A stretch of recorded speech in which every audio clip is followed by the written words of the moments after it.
I hope you can hear me now. Thank you, Mr. Mayor, for inviting me this evening, and good evening, everyone. My humanist theme is a seasonal one.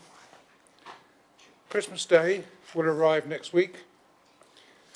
Now, you might expect we humanists to rail against the very idea of Christmas and respond like Scrooge with bah humbug to any passerby who might be in earshot, creating grumbling discontent and cynicism throughout the neighbourhood.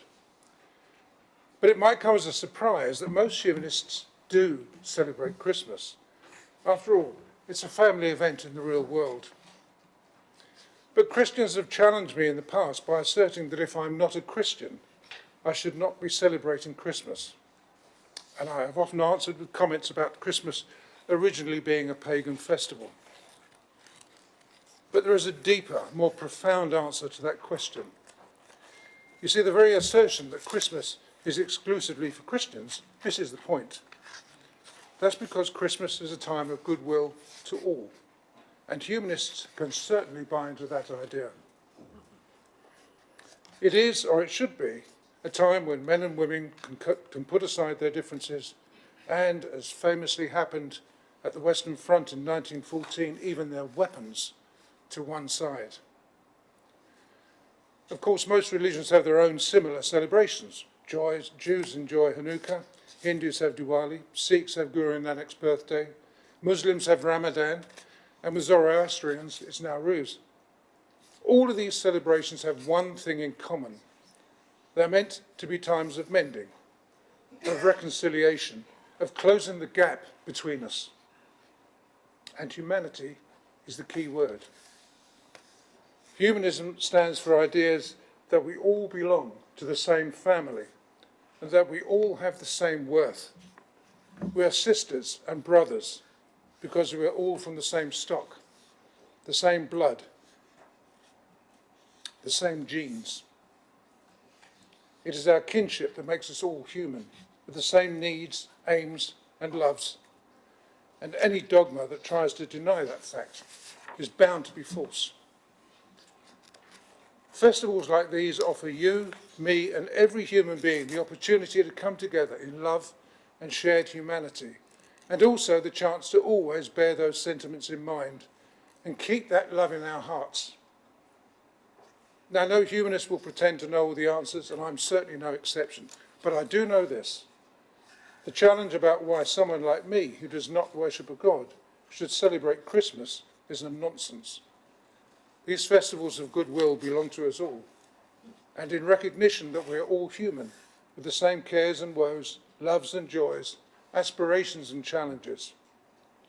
We all love our children, worry about our health, feel apprehension for our future, seek the joy of love, and aim to live happy lives. We need to belong. We need each other. We are one.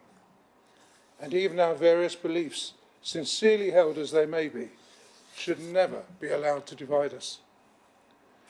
So it is as a humanist, and with the greatest respect and humility, that I will want to wish everyone, Christian, Jew, Muslim, Buddhist, Hindu, Sikh, Zoroastrian, and humanist, the very happiest of Christmases, with all the tinsel, the bright lights, the giving, the feasting, the silly hats, and those joyful moments of fun and laughter with our family and friends.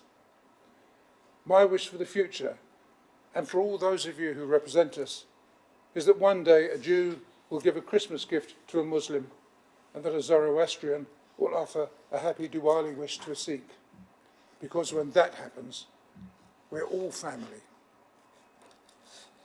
Thank you very much.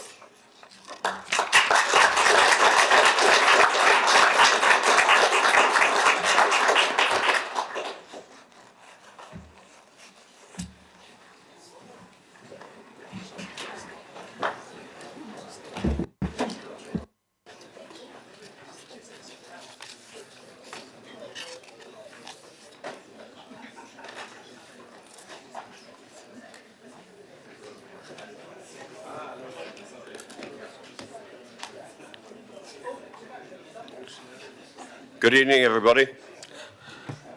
And hopefully this is one of the last of the cold nights. The forecast does say it's going to warm up.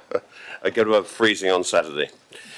Right, let's start off on the agenda. The agenda item number 1, apologies for absence.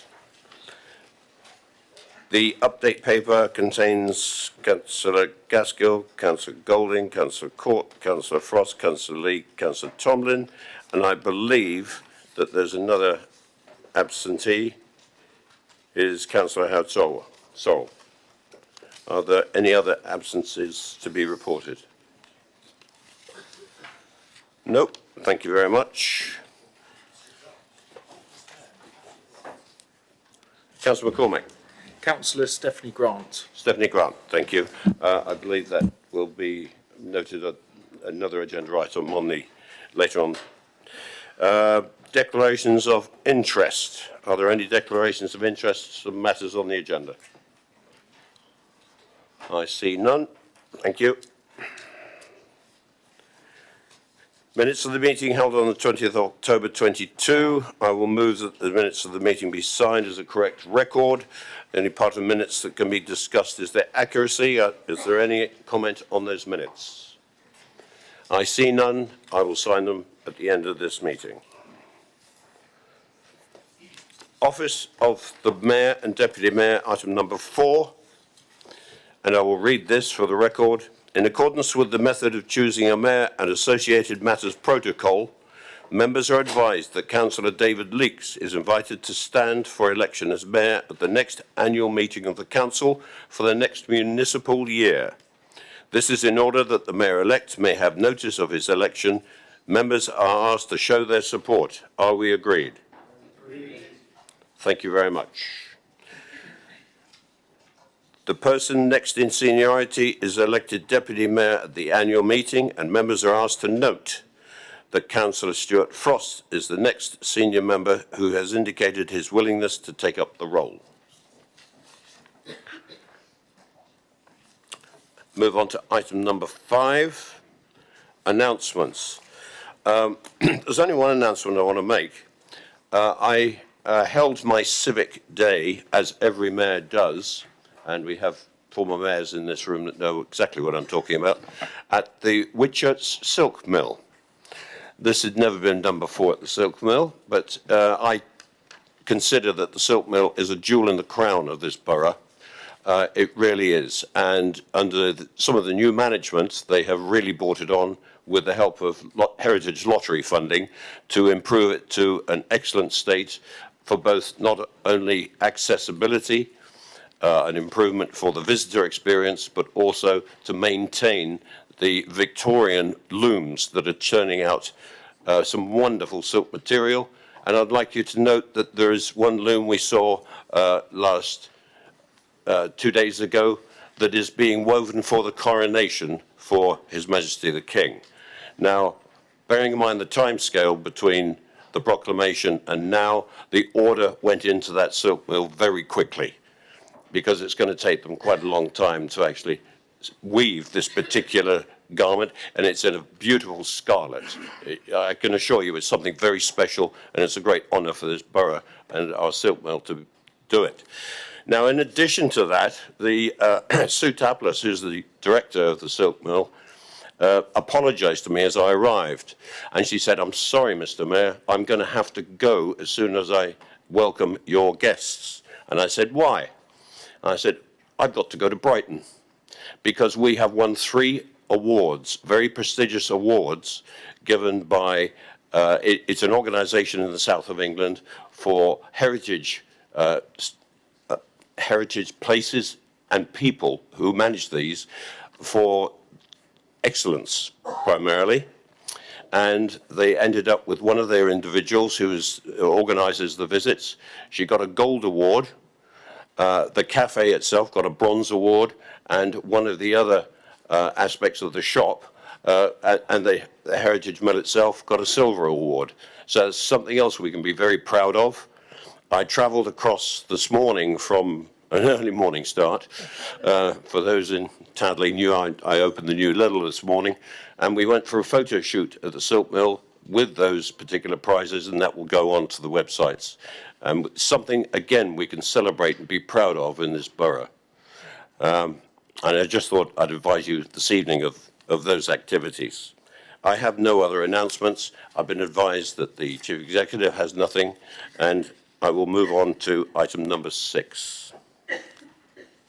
The congratulations has already gone from my office to the silk mill, by the way, and it will be on the press tomorrow. They've issued a press statement, and we'll get it on the wire. Next is item number 6, questions from members of the public.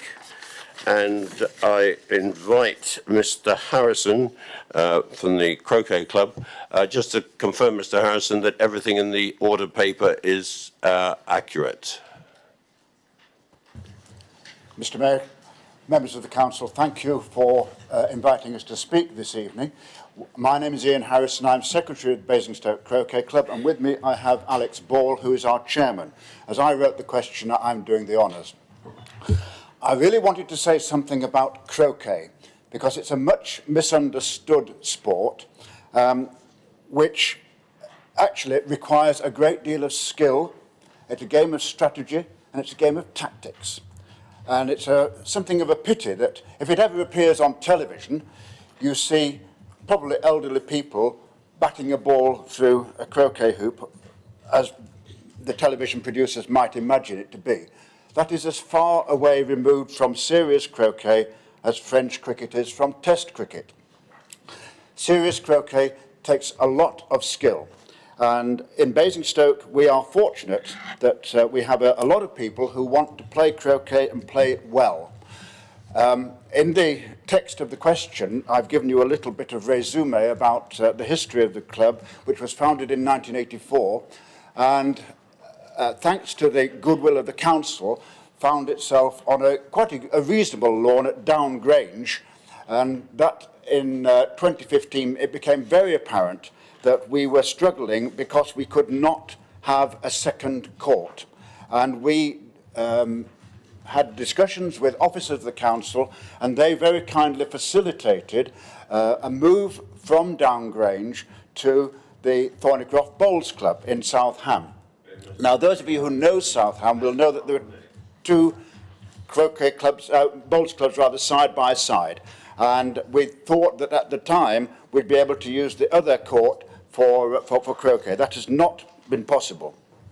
So we made a planning application in July this year to build a new croquet court adjacent to the existing bowls club in South Ham, in Russell Howard Park. And that was rejected by council officers for the reasons that are in your text.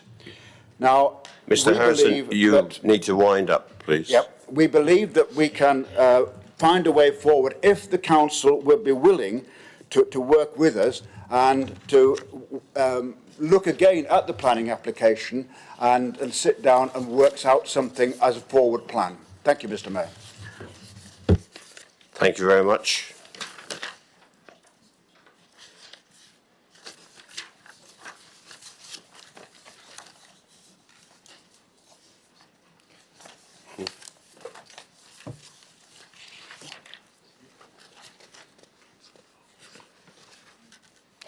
Councillor Vokes, I understand that you will be responding to this question.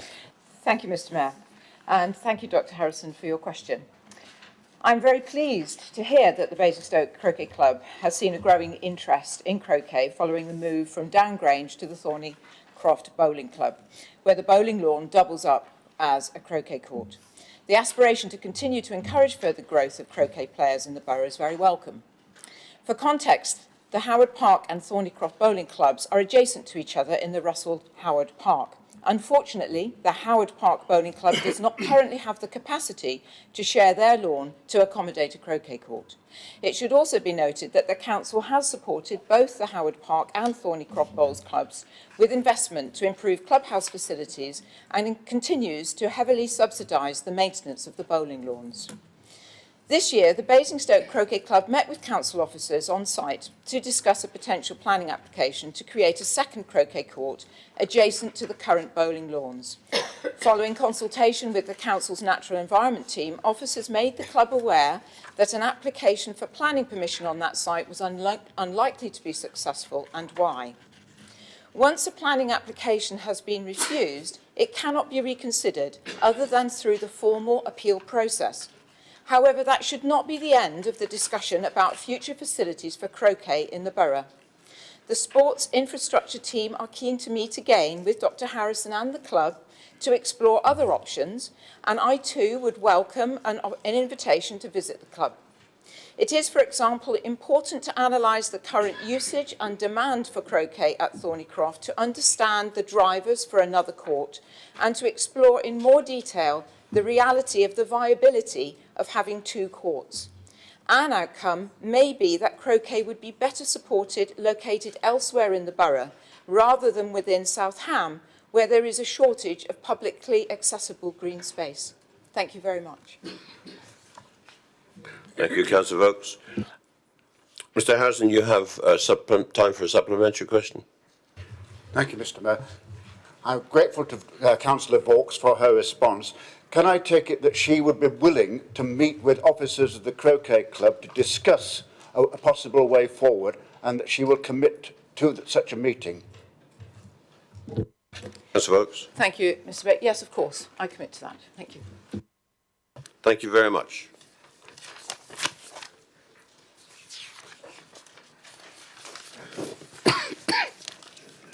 Move on to agenda item number 7, petitions.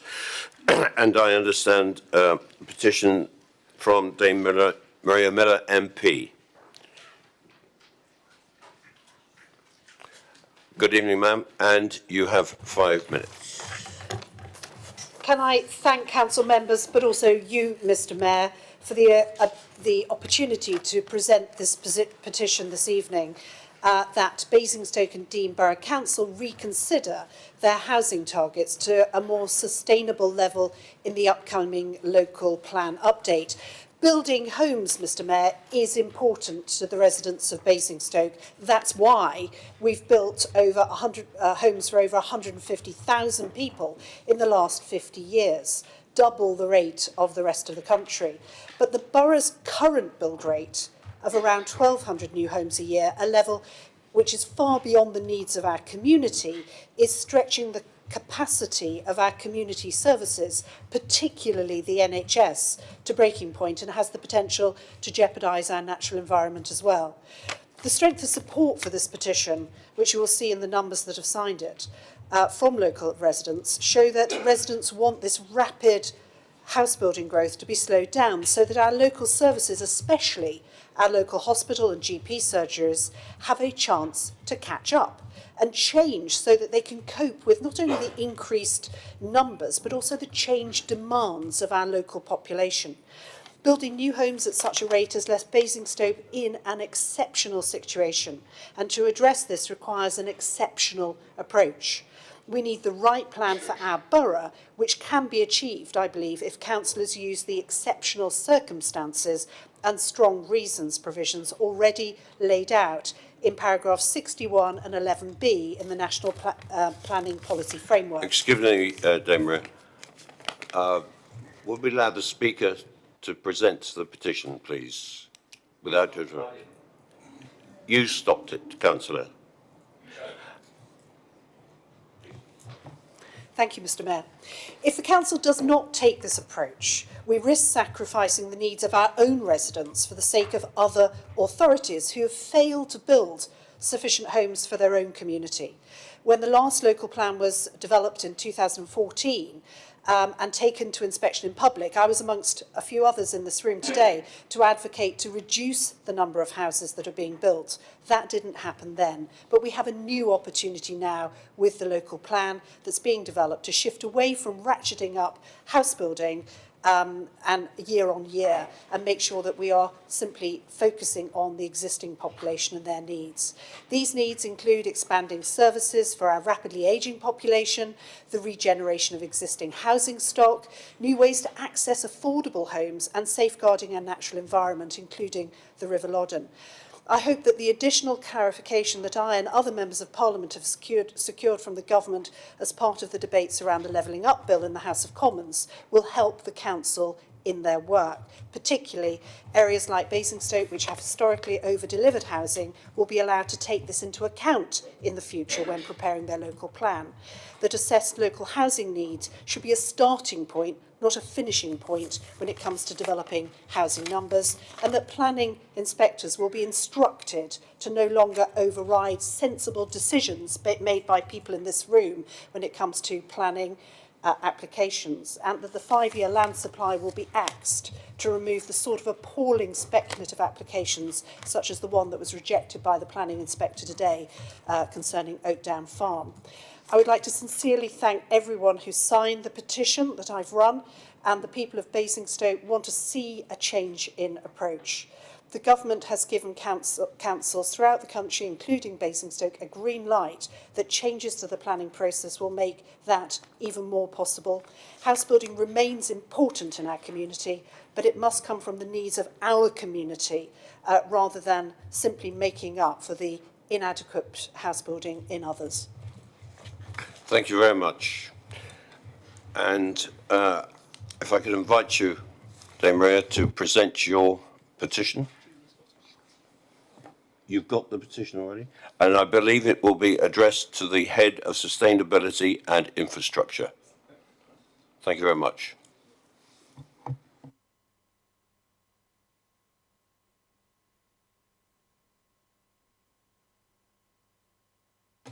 Move on to agenda item 7.1. This is the additional item on the agenda, the allocation of seats to political groups. It's presented by the Head of Law and Governance. And I understand that this has been agreed. Do we agree to the allocation of these seats? The recommendation to the Council is that the revised scheme of proportionality and allocation of seats as set out in paragraph 3 be confirmed. Agreed? Thank you. That is confirmed.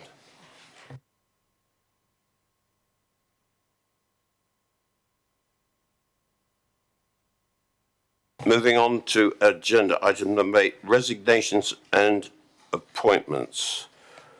The leader, Councillor Bound. Thank you, Mr. Mayor. As previously discussed, it's probably easier if I just talk about the people that we're going to put in to fill the vacant post that we have as a Conservative group. So for the one vacancy at CP, Councillor Taylor. For EPH, the vacancy, Councillor Robinson. And the reserves as Councillor Jeans and Councillor Edwards. For the reserves for Audit and ignore that one.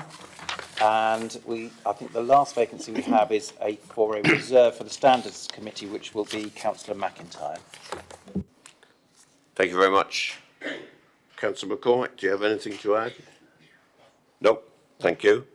And the other notes on this particular one, to receive recognition of communities, is printed in red on the update paper. And we take the update paper as read. And there is no update on outside bodies as presented.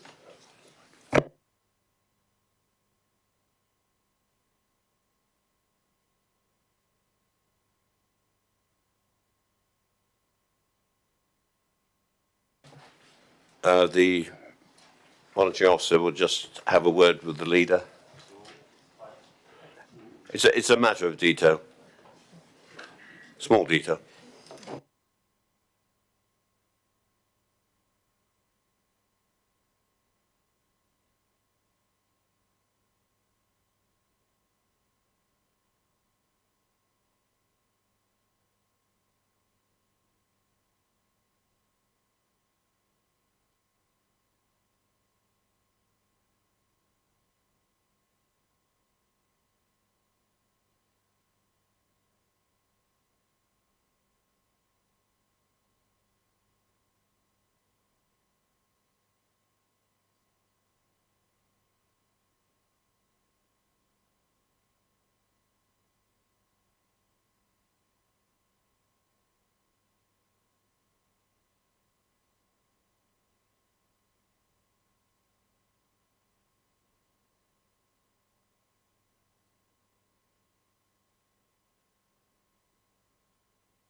Mr. Mayor, if I may. Yeah, Councillor Bound, certainly. Sorry, I think there's been some administrative issues. So just to go from the top, if I may. So as far as additional members of CEP, Councillor Taylor, additional member for EPH, Councillor Robinson, some two reserves for EPH, which are Councillor Jeans, Councillor Edwards. Need to remove Councillor Robinson from the reserve list for audit and accounts. For human resources, I need to remove Councillor Taylor and Councillor Jeans as the reserve. Add Councillor McIntyre as the reserve for the Standards Committee. Remove Councillor McIntyre from the Many Down Overview Committee and add him as the reserve vacancy that I have. Add Councillor Taylor as the actually, I think, yes, Councillor Taylor as a reserve on the Scrutiny Committee to replace Councillor Jeans. And to add Councillor Carruthers as the reserve on DC.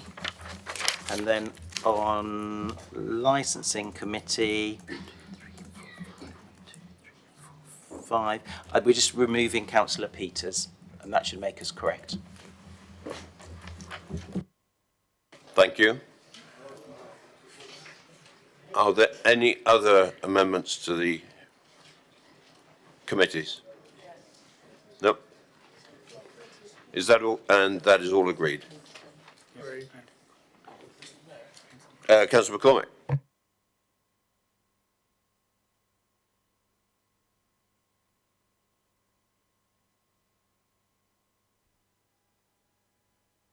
That one. Okay. Yeah, obviously we've had a last minute change to our alignment and there's some committee vacancies. What I would propose is that we promote, we have a vacancy on DC. I will be promoted as reserve onto DC to be a full-time member, and Councillor Freeman will come off Many Down Overview Committee. And Standards, I'm a reserve, so I'll promote to be full-time on that, and we will advise appointment of new reserves in due course.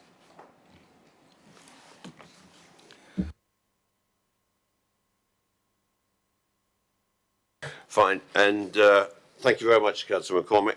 And just for the record, Councillor Hadsall will be appointed to the Many Down Overview Committee.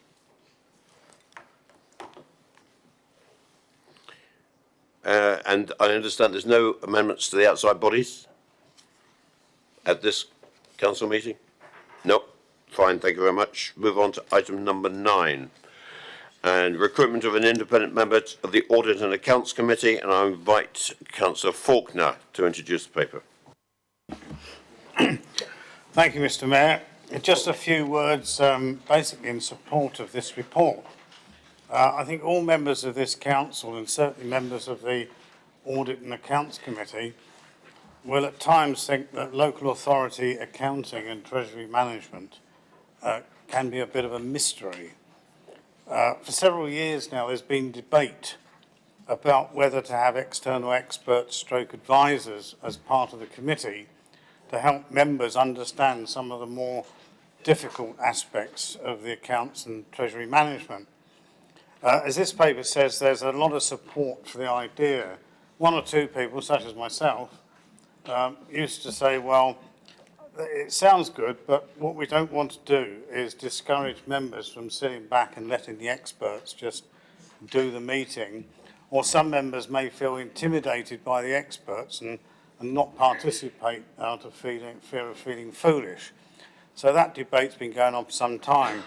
It's now reached a point where the governing body, SIPFA, has now issued a position statement along with, in this paper, some very interesting guidance for how audit and accounts committees should work.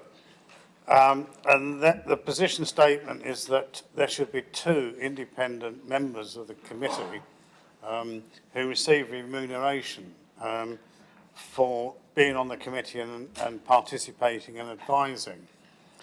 The debate has sort of been overtaken by the expectation that very, very soon the ministry will mandate that all local authority and police authority audit and accounts committees will have up to 2 members, external members, to provide expert assistance.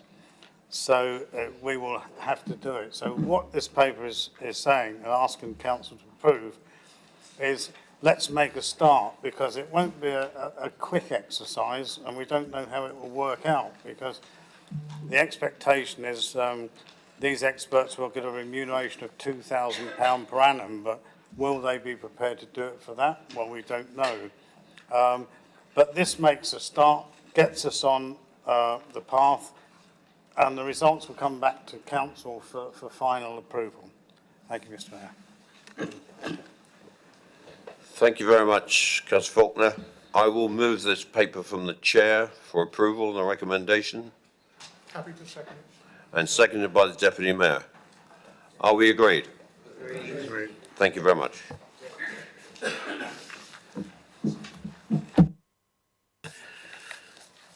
Move on to agenda item number 10. Council tax discretionary discounts and council tax support. And I will be moving this from the chair. I fully anticipate we're going to be talking about it in a minute. And Happy to second. and seconded by the Deputy Mayor. There is a proposed amendment in the update paper, and the proposer is Councillor Gavin James. Councillor James. Thank you, Mr. Mayor. I apologise for the wording. I've asked an officer to try and simplify it as much as possible, because it's a very, very tiny amendment. But as you know, if you go to anyone in the finance department, that is as simple as it gets.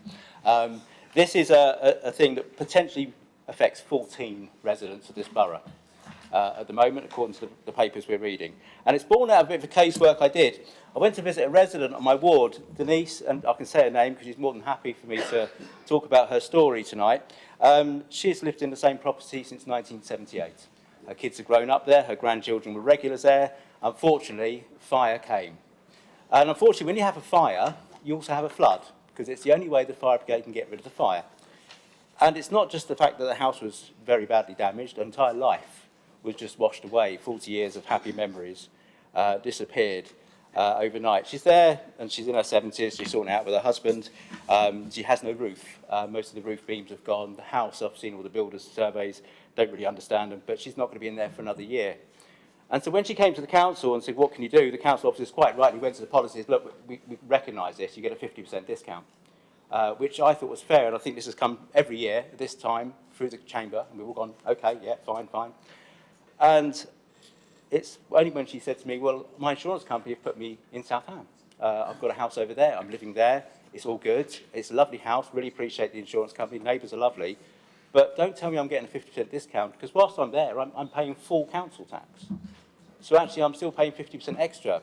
So I'm paying full council tax in a house I don't really want to live in. I'm paying 50% for the house I'd love to live in, but can't. I've cancelled my post. I've told them to redirect it. I've cancelled the bins. I've cancelled everything. And I just think, and it's a tiny cost to this council to do this, that families who go through that shouldn't be burdened with paying a 50% surcharge of council tax. We should allow them to have a full discount on the property they're not living in if they're living elsewhere in the borough and paying full council tax there. So they only pay one council tax bill. That's all the motion is asking us to do. So I think it was an unfortunate situation that I hadn't been aware of. I've sat through and nodded this through every year and not realised the impact it was having on people. The good news for her is she lost no people. Her family are all alive and well. I imagine that the conversation with her would have been even harder had there been a fatality as a result of the fire. So this is just for Denise and the other people in her situation that lose their properties, that they just get the full discount for 12 months or until they move back into the property. It's going to cost the borough a couple of £100 a year, but for those residents, it's a couple of £1,000 saved, which is really important for them. Thank you. Thank you, Councillor James. Now, Councillor Bowes has seconded this. Do you wish to speak now? Thank you, Mr. Mayor. Would you stand? Yeah.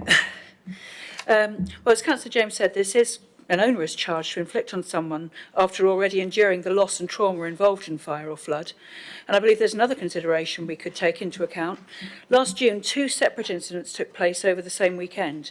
2 women residents were the victims of their respective partners setting fire to the homes while they were inside. Both women were thankfully rescued, but had to find alternative accommodation. I find the idea of charging people such as them even 50% of their council tax on the burned property abhorrent. To me, it does not sit well with our council's white ribbon pledge either. It's not enough to not use, excuse or remain silent if we then inflict a 50% council charge on the damaged home, as well as charging for the alternative accommodation. We should support the victims of arson, not penalise them. They may be rare events, but they obviously do happen. A discount of 100% of the council tax for all those having to stay elsewhere while their home is made habitable following such damage would protect victims of criminality as well as those rendered vulnerable by the loss and trauma of fire or flood. Thank you. Thank you, Councillor Bowes. The amendment has been properly moved and seconded, and the recommendation 3 is updated as is printed on the update paper. I don't think I need to read it. Councillor Isaac? Yes, I think it might be helpful, Mr Mayor, if I just said that I'm grateful to the councillors for bringing this anomaly to our attention. I think that having discussed it with the Executive Director of Corporate Services and Assets, that I think that as the portfolio holder responsible for finances, it's something that I would get behind. I'm very happy to support, particularly at this time of year. Thank you, Councillor Isaac. Councillor Harvey. Thank you, Mr Mayor. Just wanted to say I welcome the amendment and the sentiment of it completely. Having dealt with a case recently in the ward of fire in a bottom flat, leading to the resident having to try to navigate the council tax system to deal with it, was incredibly complicated. And so simplifying the process and making it more direct and easy to use, and also resolving the issues that many of those residents face, is the right thing to do. So yes, I wholly support the amendment as written and welcome the Cabinet welcoming it too. Thank you, Councillor Harvey. Councillor McCormick. Thank you, Mr Mayor. Speaking in support of the amendment, looking at the table on page 44, we have this escalating scale of levy percentages for properties that are empty for 2, 5, 10 or more years.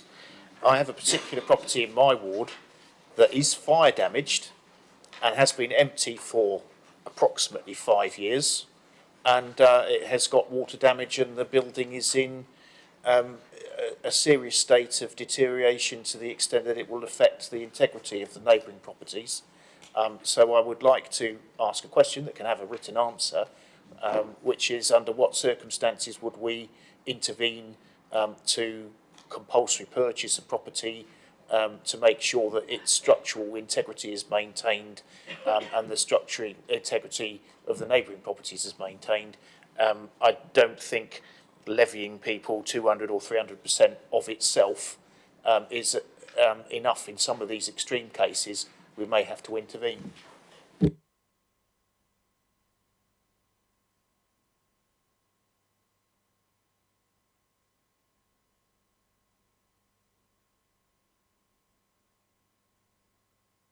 Councillor McCormick, it's a separate question. I think submitting it, if I can say, not in isolation, but in the context of this particular amendment, that it would probably do you a lot of good, and the probably goes through Councillor Isaac himself, if you put that in writing to Councillor Isaac.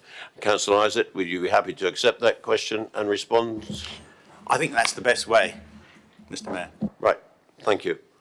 But thank you very much for your intervention. Right, no more speak.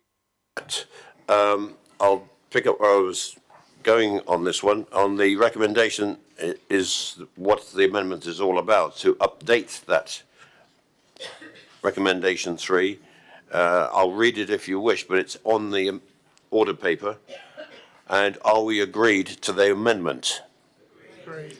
Right. As we're agreed on the amendment, that is approved.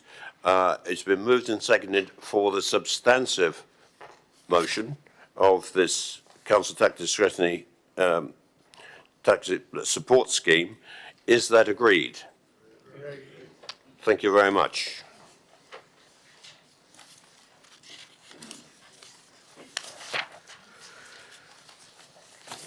Right, agenda item number 11 is reporting a special urgency decision. This is a report from the monitoring officer. It's as per the order paper on the council agenda. I will move it from the chair. Seconded. Are there any speakers, and are we agreed? Agreed. Thank you. Agenda item number 12, dispensation consideration. The dispensation is for Councillor Grant, as I mentioned earlier on. Is this agreed? Thank you very much. And from myself, Councillor McCormack, if you pass on our best wishes to Councillor Grant. I'll leave it there, but our best wishes, and I hope she has a comfortable Christmas.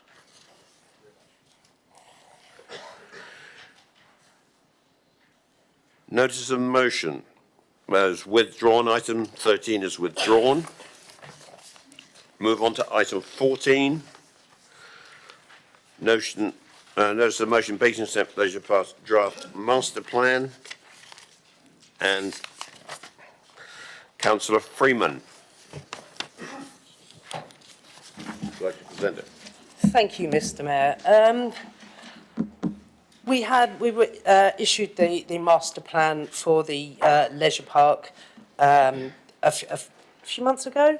But looking through it and being part of the map, I was quite disappointed, really. On the map, we have spoken many, many times about the need for big draws, for something that's going to pull in all the people. This leisure park regeneration is a once-in-a-generation chance to do something really big. It needs to be inspired. It needs to have things that we could create with this leisure park regeneration, a leisure destination for Basingstoke. In fact, that's all we talked about at the map, all the things, the members' advisory panel. We talked about the things we'd like to see, but looking at the master plan, very little of what we talked about on the map is actually there, and there are no reasons given as to why these things aren't in the plan.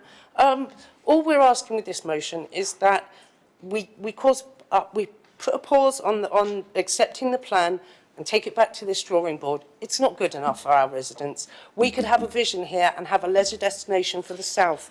We could even maybe include the croquet club that was spoke of earlier that needs a new venue. There are so many different things that we could put on that leisure park that will bring people to Basingstoke. But the offering that we have before us with the current master plan is devoid of pretty much any of that inspiration. There's very little of what we've talked about on the map within the plan itself. And I'm at a loss. I don't understand why. When we had such big ideas, such good visions from various councillors cross-party, I do not understand why we have come up with such an insipid master plan that really, we could do an awful lot better for Basingstoke. Now, there are people that talk about, where will the money come from? Where is the funding coming from? But in my experience, where there's a will, there's a way. If you want to build it, you can find the funding from somewhere. Again, all we're really asking with this motion is that it's taken back to EPH, my mistake, apologies, taken back to EPH with a view to actually doing something that's going to be good for Basingstoke instead of something that's more of the same and not really good enough. We need some inspiration, and it's sadly lacking in this master plan. Hopefully you can get behind and support this and think that we could do something really good for Basingstoke instead of just something that's it's okay, but it's not really a vision, you know. I hope that you all can support the motion. Thank you, Councillor Freeman. Councillor Kozlowski. Sorry. Let's go. That's okay, Mr. Chair. Can I reserve my right to speak? Yeah, absolutely right. Yeah. Speakers, President. Thank you, Mr. Mayor. I'd like to thank the councillors for their motion. I suppose, firstly, I'm disappointed that you think that the Leisure Park Master Plan, recently approved by Cabinet, lacks scope, ambition and vision. I don't think this is an accurate or fair representation of all the work that has gone into the master plan, not least from the map, but all the work that's gone into it over the last 12 months by our splendid officer team, our top-level consultants, and very importantly, taking on board what our residents said they wanted when we consulted them at the outset in the spring. I don't think that this council committing to building a new aquadrome at a cost of some £40 million in cost is going to, it demonstrates any lack of ambition on the part of this council. Quite the reverse. Absolutely, we are ambitious and bold and want the reimagined leisure park to be a regional attraction, bringing many more visitors to the borough, creating lots of excellent new career opportunities and mutually benefiting our town centre. Nothing has been decided on what will be eventually provided at our new leisure park. This master plan is a framework, it's a gateway. The point is that we have opened up this opportunity to the leisure marketplace globally. Yes, globally. And I'm pleased to report that the leisure industry is very interested in what we have to offer at Basingstoke. This way we will get the best, most exciting leisure attractions. What is important is firstly that in choosing operators we provide a range of attractions aimed at residents of all ages and interests. Secondly, that they are financially viable and can be expected to be in business in the years ahead. On snow domes, there's been no expression of interest according to our marketing so far, but we'll look at it. We'll look at it further.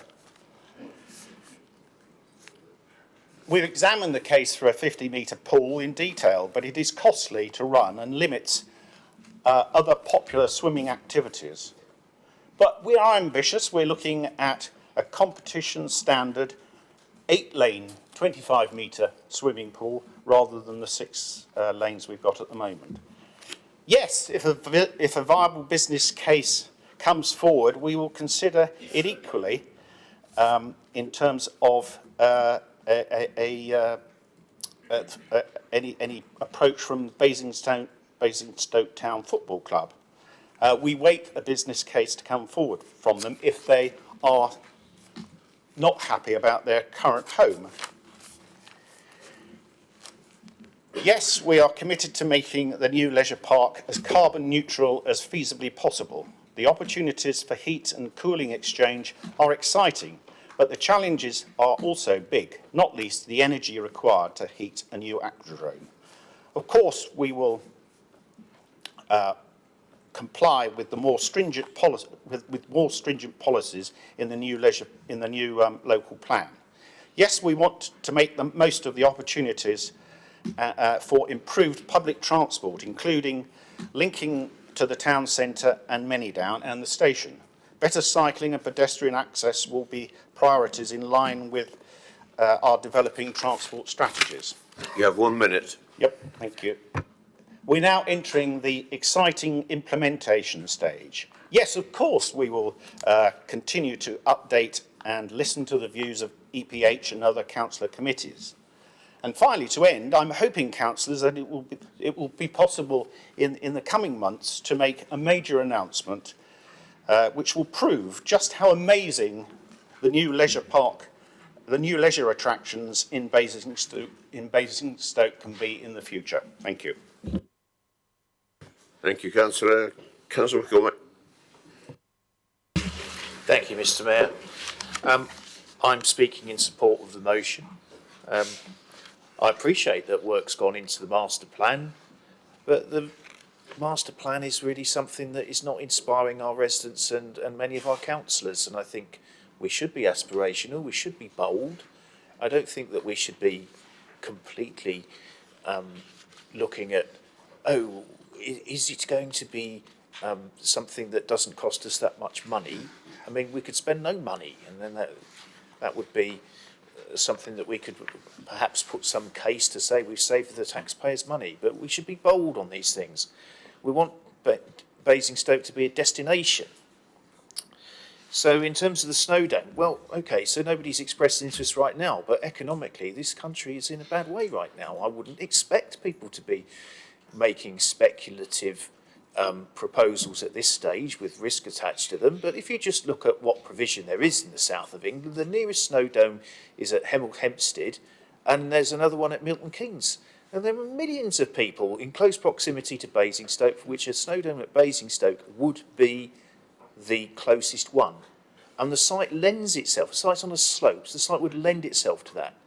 And Swindon are looking at going ahead with a Snowdome. They're within easy reach of Bristol.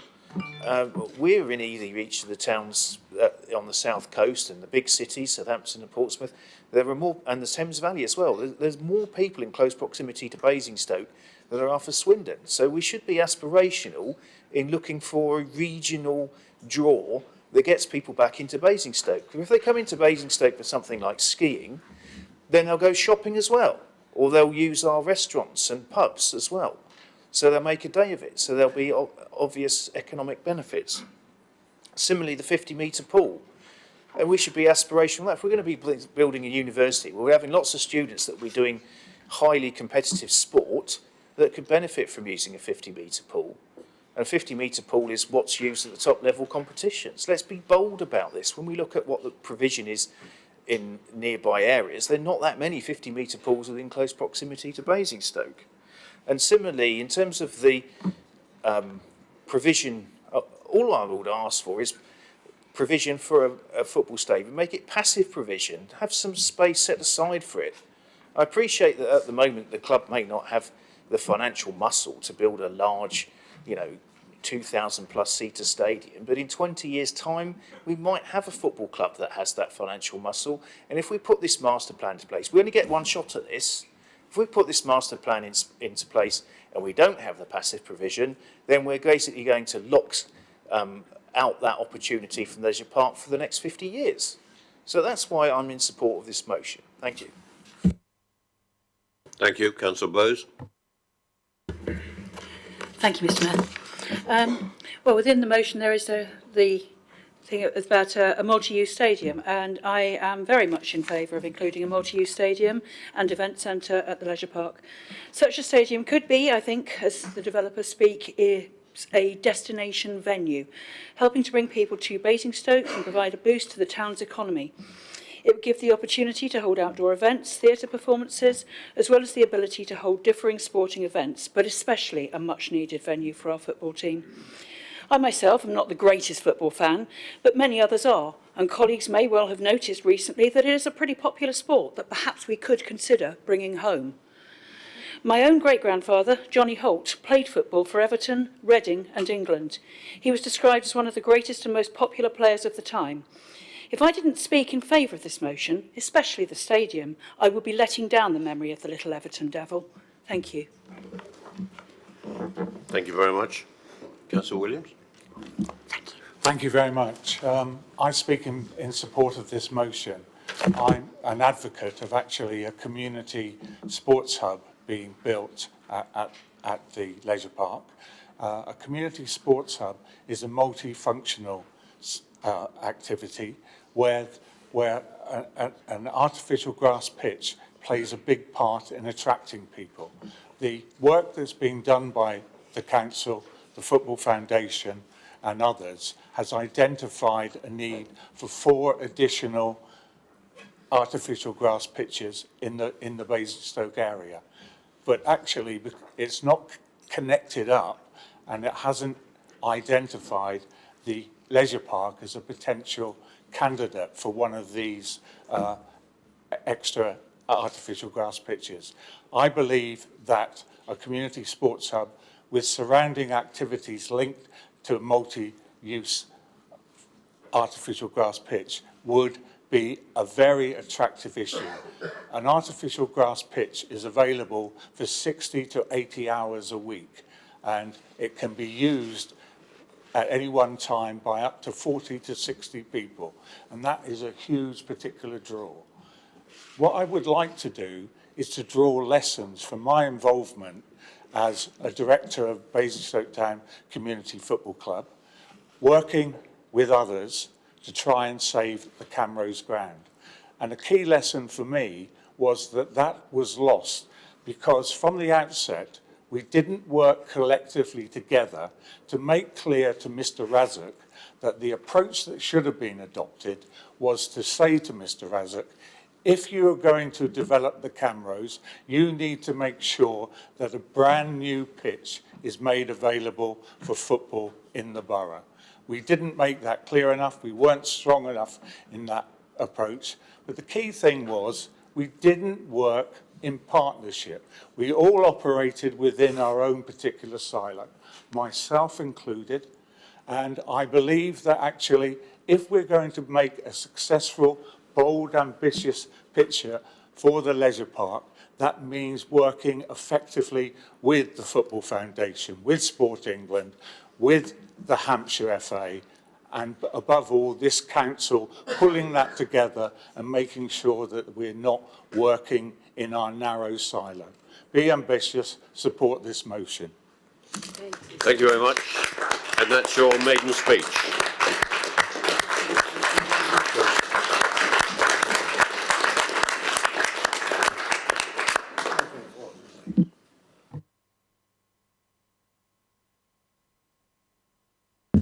Yes, hello, good evening, Mr. Mayor. I would like to support this motion. I think it's got some really good pointers. I think instead of aspiring to a poverty of aspiration, I think we should be thinking as bold and as big and as ambitious for a wonderful, vibrant Basingstoke. And I think it's very telling that Winchester announced quite recently that they have a developer who's very seriously considering building an Olympic-sized ice rink in Winchester. The population of Winchester is 80,000. The population of Basingstoke is 180,000. Why should Winchester have an Olympic-sized swimming pool and an Olympic-sized ice rink? And why can't we have better facilities than we currently have? Thank you. Thank you.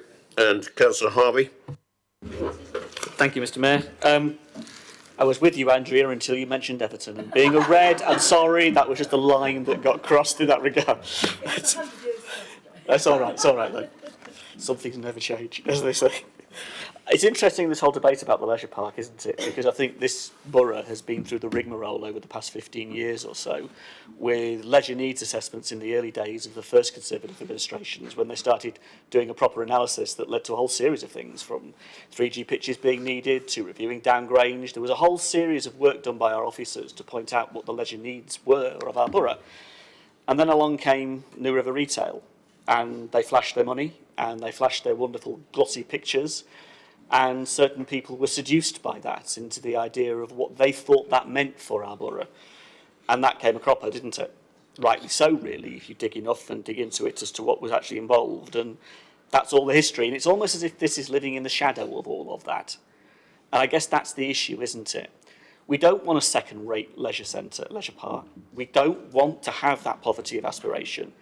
And the master plan takes you so far. And that's the point. It takes you so far, and that's the point of this particular motion, I feel. So there is an awful lot on the green agenda that I think needs to be fleshed out. And if you think the MRT being a bus is a bright idea, I mean, no rapid transit system is a bus on the existing roads. I mean, others have got ambition far more than that. If you think the ambition is to ground our vision solely on the leisure park, well, where does it connect to the town centre, and how does it connect to Basingview? Because the holistic picture of Basingstoke needs to be part of this equation. It can't just be a master plan in isolation there, or a town centre strategy over there, or something for Basingview over here. The whole thing has got to connect in a way that is communicable to people to understand the ambition the council has for the town, and beyond the town, to our villages and our towns and beyond the borough. I think the issue around energy and how the park is powered in the future is a really good area to explore. We can directly empower businesses. We may not be able to do it for our residents yet. That law's got to change. But you can do it for businesses. So why in the world aren't we talking about generating the power this leisure park will need in that way? There's lots of conversations that we could be having. I think the idea of redoing the aquadrome, of course, is no small thing. But if Winchester can do it, why can't we? It's that old routine, isn't it? They've got there with a brand new leisure centre that's got an Olympic-sized swimming pool that does the job for their community. Well, power to them. Brilliant. I'm talking about what we need to do for us, and I think that's where this motion's heart is coming from, to say the least. The idea of the opportunity to do something aspirational. Well, I'll tell you what, if this council actually built some council houses, if this council actually did some revenue generating in those terms, not just the property portfolio that we've got, then there's a chance to raise investment funds that would generate opportunities for us to bring things forward, not just relying on the market. And I guess there's that balance between what the market will provide and what we want and how we can then generate it, subsidise it, shape it. So there's a lot of conversations that need to take place.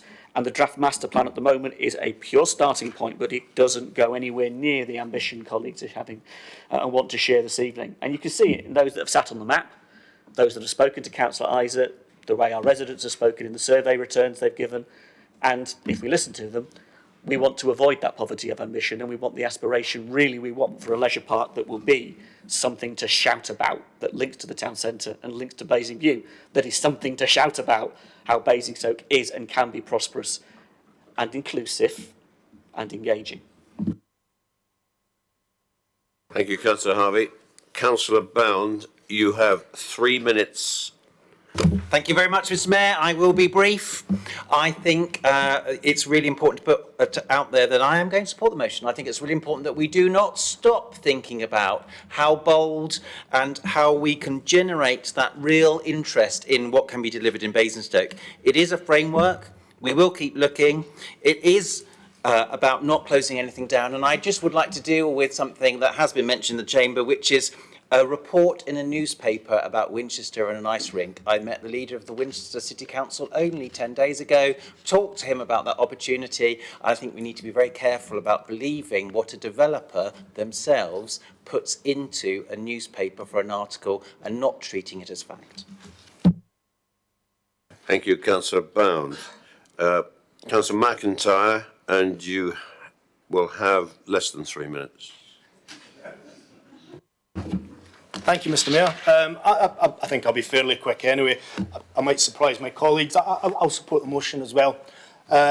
Much like what Councillor Bound said, I think the spirit of wanting to do the best for our town, I think we're absolutely all in agreement with. However, I disagree with the wording. I think the master plan is a good document. I think it's the starter of a grid framework. And I also recognise the portfolio member coming up and saying that the council is still open for business. And I think let's be under no disillusion. It takes two to tango, and absolutely it involves businesses coming and wanting to do work with us. Let's be under no illusions. There is no magic money tree. This council is well run, we're financially prudent, and I wouldn't want to risk our residents' money. Thank you. Thank you, Councillor. And we have, that's the expired time? Yeah. Right, Councillor Durrant, you have 2 minutes. And unfortunately, it is your maiden speech. I know how to be brief. I want to speak in support of the motion. I played football till I was 61, and my last games were played at the Camrose with a veterans team. And I found there that it was brought me together with the community because the team consisted of people from across the borough. And it was socially engaging, it was competitive, which is always fun. And I feel that losing the football stadium and the associated all-weather pitches that we had for the veterans and young people was a sad loss. So I would like to see a stadium included in this, and I would therefore support the motion. Thank you.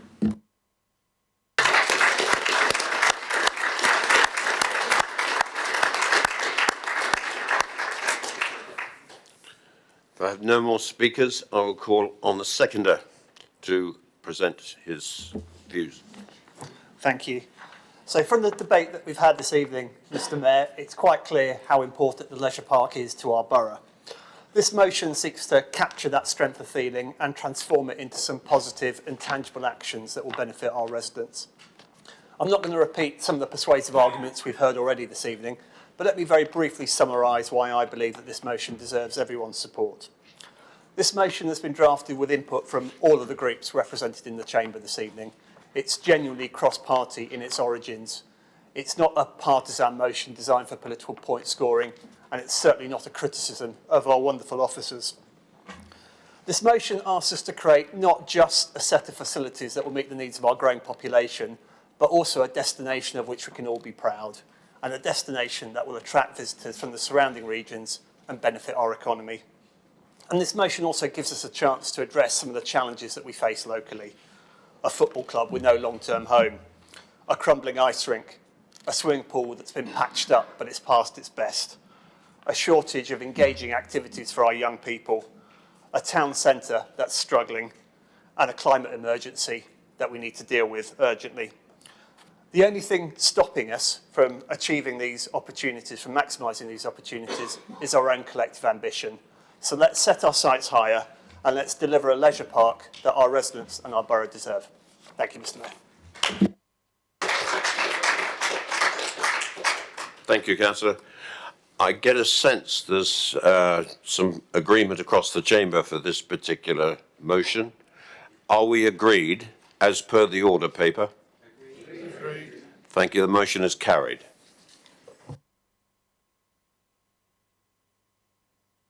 Move on to agenda item number 15. Notice of motion, protection of borough rivers and waterways. Councillor McIntyre, would you like to present the motion? Thank you, Mr Mayor. This is my first motion before Council, and to be perfectly honest, it's a subject I was fairly naive to only 7 months ago.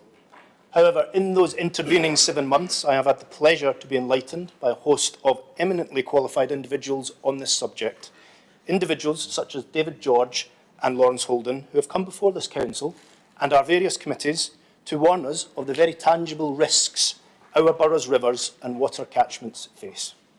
I have also seen firsthand the passion our residents have on this subject, from the inspiring work that the Whitchurch Conservation Group have produced to the quite frankly brilliance of our very own, not anymore, Councillor Kate Tuck, who I am privileged to say will be the expertise behind this motion as its seconder. Let us not pull any punches, Mr Mayor. Our rivers are threatened. They are threatened by the adverse impact of a wide range of human activities, from a continuous discharge of treated sewage from water companies to pollution by nitrogen and phosphorus from fertilisers spread on farmland. This is happening today in our borough. I commend the actions of this government in recognising there is an issue here. Recent proposals contained within both the Levelling Up and Regeneration Bill and the recently enacted Environment Act can only be a positive. As a public authority in England, this Council has a duty to conserving biodiversity as part of our decision-making. This was enshrined in law in 2006 in the Natural Environment and Rural Communities Act. However, these duties must now go further with the introduction of local nature recovery strategies, the aim of which being to help reverse an ongoing decline of biodiversity in England. We must look to drive this through greater consideration of planning for the action needed for nature to recover. The world has fewer than 300 chalk streams, and England has most of them. These streams occur only where chalk bedrock meets the Earth's surface, making them globally rare. In our borough alone, we have the Loddon, meandering past Sherfield and Loddon, through Basing and into Basingstoke itself.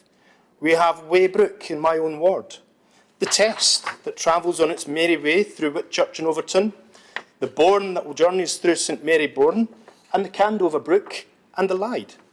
Our borough has an abundance of these chalk waterways, and we all have a duty to ensure they are protected. This is why I have brought this motion to Council, Mr Mayor, and I hope my fellow councillors will support these actions. Thank you. Thank you very much. Councillor Tuck, you're down for the seconder. Do you wish to speak now or reserve? Speak now, please. Please. You have 5 minutes. Thank you very much, Mr. Mayor. Good evening, members. We are in a wonderful position in this borough in that our chalk aquifers provide the source springs of several important chalk streams and a number of winterbournes. They are rare and represent one of the UK's most important contributions to global biodiversity, on a par with the Amazon. To quote from the catchment-based approach, these clear-watered streams are a valuable habitat for Atlantic salmon, sea trout, grayling and lamprey, for otters, water voles and kingfishers, for rare invertebrates such as the winterbourne stonefly and plants like streamwater crowfoot.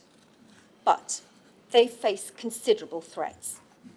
Almost all the sewage from Basingstoke flows into the River Loddon, mostly treated.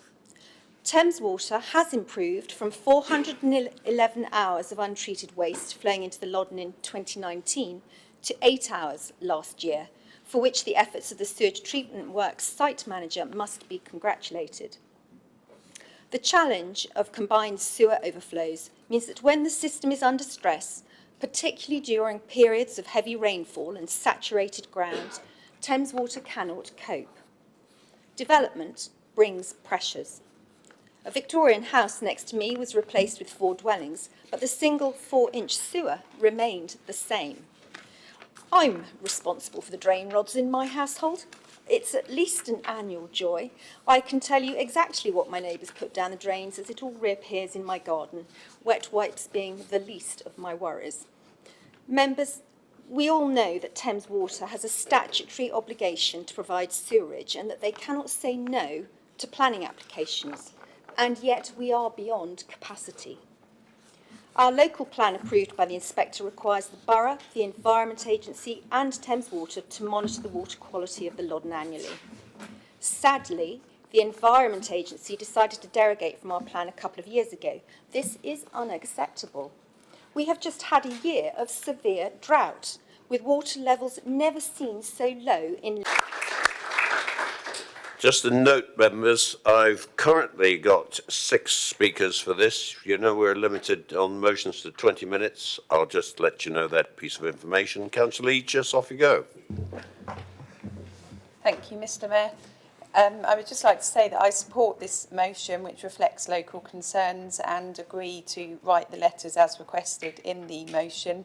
And I just wanted to confirm that the action requested does support previous letters that Councillor Kanesh has sent earlier this year to the Minister of State for Housing, the Communities and Local Government, the Secretary of State for Levelling Up Housing and Communities, and the Secretary of State from the Environment.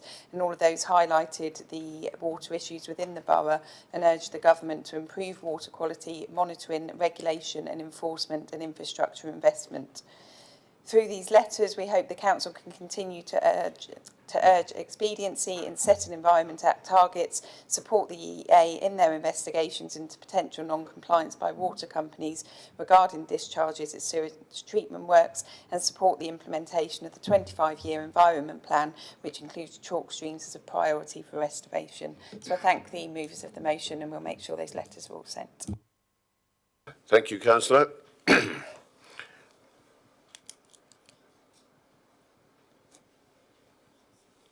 Now, I've got Councillor McCormick. Yes, McCormick next, followed by Councillor Phillimore. Thank you, Mr. Mayor. I'll be as brief as possible. It's great to hear the citation of the 2006 National Environment and Rural Communities Act passed by our previous Labour government. It was evidently a good act to start off with, but the state of the current privatised water companies leaves a lot to be desired, and I think even the current Tory government is considering renationalisation of the water companies as a means to get the necessary investment in to our sewage infrastructure and our water supply infrastructure, with the protection of rivers across the country in mind, especially our chalk streams. Just one point to correct the mover on.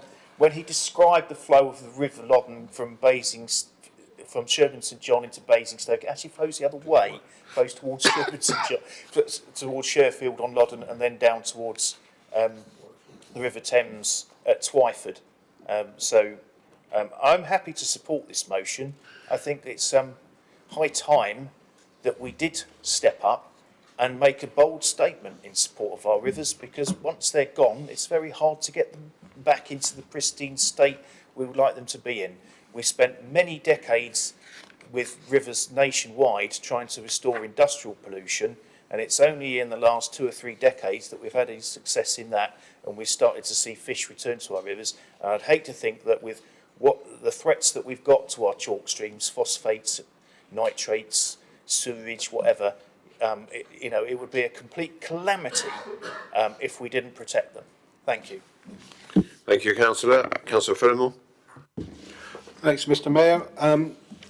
It's difficult not to support this, but I've just got a couple of comments really to be noted. It's difficult really to put this into context when at development control we accept the offset of nitrates. I mean, that's complete hypocrisy to me. So where are we going with this? I mean, are we going to keep going on that route or not? And the second thing is, just for everybody's noting, last Friday, a 310-year history of papermaking closed in Overton. But there's local concern of how that will affect the river test that Councillor McIntyre has mentioned. So I would hope that that's closely looked at. Thank you, Councillor. Councillor Harvey. Thank you, Mr. Mayor. Can I thank the Cabinet member for agreeing to write the letters, and could I ask her to share them with the Council, and also Councillor Ganesh for writing the earlier letters, and could you share them also? I'm conscious that the ministers you wrote to are not the same ministers now that Councillor Aegis will be writing to. The merry-go-round has gone round a lot since then, so getting to as many of them as you can possibly get to make the case isn't a bad thing in that sense. Every time we talk about water in this borough, and we talk about Southern Water and Thames Water, I know why my blood pressure rises. For the very simple reason that, when we had the local plan back in 2014, we identified so much infrastructure that was required to cope with the level of housing being discussed.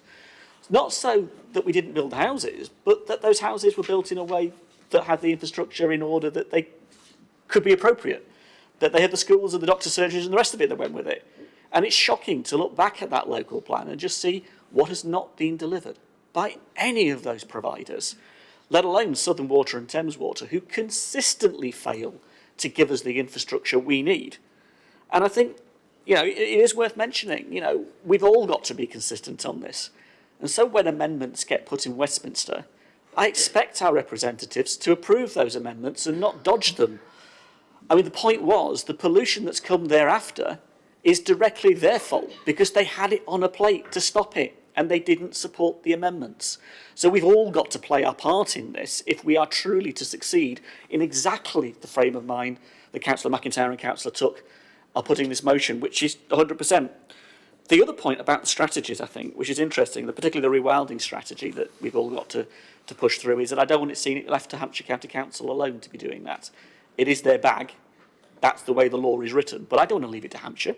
I want us to be involved in that. I want us to shape that. And so I'd like to hope that the Cabinet member has probably already been doing that for all we know. I'm sure she has, and the leader will update us on that. But if they haven't, I want to push you to do it. I want us to take control of that because it's our environment, in our borough, in our communities, and we should be writing the strategy, not allowing it to Winchester and the Castle to do it alone. I think in terms of going forward on this particular issue, it's getting rid of the get-out-of-jail cards that the water companies have and that the development industry has. And I think there is an issue here with resourcing it and stopping it and removing those get-out-of-jails, as Councillor Phillimore rightly points out, that we can arm our Development Control Committee, which should stay a Development Control Committee. It shouldn't suddenly have its name changed just because somebody thinks it should. It should stay a Development Control Committee, because at the moment that's the priority of this borough, that we control development such that we protect our environment, we protect the interests of our residents, and we get the sort of housing we want. So yes, the ecological and climate change emergency motions that colleagues brought forward are relevant to this motion, very relevant. But I would just finish on saying, I think the industry can build wiser, and we know the housing industry have got very strong and good examples of how they can build wiser, particularly when it comes to zero carbon, ecologically sound development, rewilding, and energy production. And we have got to have our local plan going forward, draw all of that out so that we do not damage our waterways, our rivers and our environment any further. We have got to draw the line if nobody else will. And so I think this is cross-party and cross-chamber. The question is, okay, guys, what are we going to do about it now? We've got to take the initiative and take the lead in this. So I wholeheartedly support what Councillor Tuck and Councillor McIntyre is doing. Thank you. Councillor Checker. Thank you, Mr. Mayor and Chamber. What can I say about this? I support my two colleagues who have brought this motion in. The reason is, and it's not only about the pollution, but everywhere you go around the world, England is famous for its rivers, for its streams, and when you see only 14% of rivers score well, that is a disgrace, because sooner or later we won't have those beautiful rivers in our borough as well as nationally. What I would like to say is, if we do something now, in 20 or 30 years' time and beyond, the generations who are going to be after us will say, oh, brilliant, someone did something about this, and they'll say, they did think about us to give us the opportunity to enjoy these rivers, streams, etc., in all different seasons. Why don't we achieve something amazing this evening by supporting this motion for the generations to come? Because one day they'll say we've left a legacy for them to enjoy. Thank you very much. Thank you, Councillor. Councillor Gavin James. Thank you. I speak in support of this. I think the first thing I should say is we should be very careful about asking our local MPs to do anything, because about 6 months ago we had a motion to reduce housing numbers, and we all passed that motion asking our MPs to act and do something about it. And the same MP came back tonight with a petition to us to do exactly what we'd asked her to do. So I've got a feeling if we ask Maria Miller, the pantomime dame, to do anything at all about this, she will probably just do another petition and then bring it back to us. So perhaps we shouldn't bother. We could, of course, write to Renil Jayawardena. He's one of the few environment secretaries that stayed in place for an entire term of a prime ministership, as having been there for Liz Truss for an entire term, which was slightly shorter than a school term. I'm sure, like none of us, I read his resignation letter where he mentioned the word rivers exactly no times in his achievements. So I'm not sure he'll be particularly interested, and I don't know the malt guy. I've never met him or heard of him really. What I am pleased to see is that Councillor McIntyre is beginning to build up a theme, because in this motion he has reminded us that the Environment Agency suffered significant cuts. And if he goes back and looks at some Tory policy around bonfire of the Quangos, he will find the Environment Agency was one of those Quangos the Tories tried to bonfire. So obviously the Conservative Party are responsible for that, but he still joined them. I also would like to point out that when the Environment Act went through Parliament, all three local MPs voted against the amendment to put greater protection in for our rivers, although it was subsequently amended, but they voted against it. And I should also mention that the Water Framework Directive is EU legislation which is expected to be removed by the Conservative government to unleash the economy from all this EU red tape that's holding it back. So you may find our rivers under greater threat in future than they are today. But I wish him well, support the motion, hoping it gets the outcome, but I worry that when those letters arrive, they won't be read very carefully or acted upon. Thank you. Councillor Ganesh. Thank you, Mr. Mayor. While I wholeheartedly support this motion, I would like to respond to Councillor Harvey's request to share the letters. I will be happy to share the letters sent to Secretary of State for DEFRA, as well as Levelling Up. That was sent in summer. I have also requested the officers to send one last week. I'm not sure if that was sent to our new Secretary of State. If that was sent, I'll be happy to share that too. Thank you. Thank you very much. No more speakers. Councillor McIntyre, do you want to sum up? Thank you, Mr. Mayor. I never realised I got to sum up as well. I just thank you to the Labour members for supporting this and not bringing politics into it too much. Thank you for the independents for supporting this, not bringing this into too much. And thank you very much for my Conservative colleagues for not bringing it into politics. And Councillor James, the pantomime dame, I can't forget you either, do you know what I mean? But no, in all seriousness, I think this is more than politics, and I'm quite happy to have a few little digs thrown in at me because this is an important matter. Hopefully it will be cross-party, cross-chamber. Thank you. Thank you very much. Once again, I get a sense that there is agreement across the chamber for this motion. Is this motion agreed? Thank you very much. That motion is carried. Agenda item number 16. Note of motion, building affordable homes. Councillor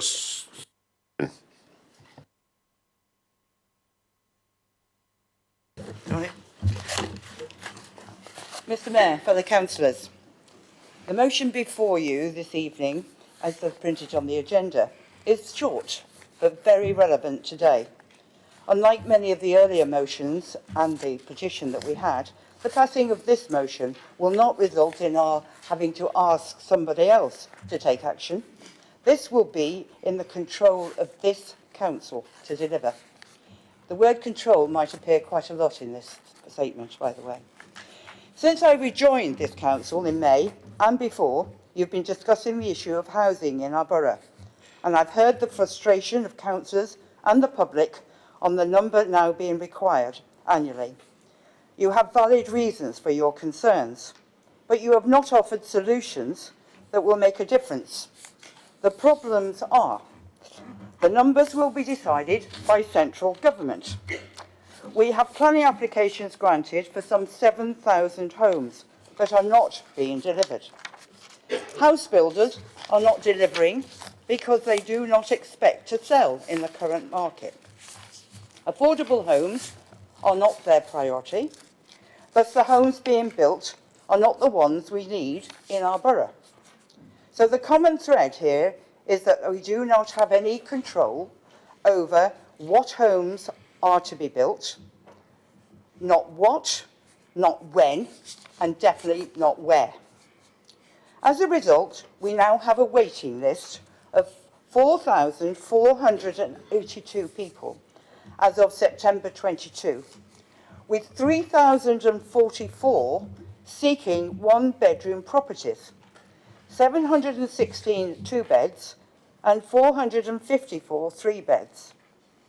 I'm advised that in 21-22, we filled 900 vacancies.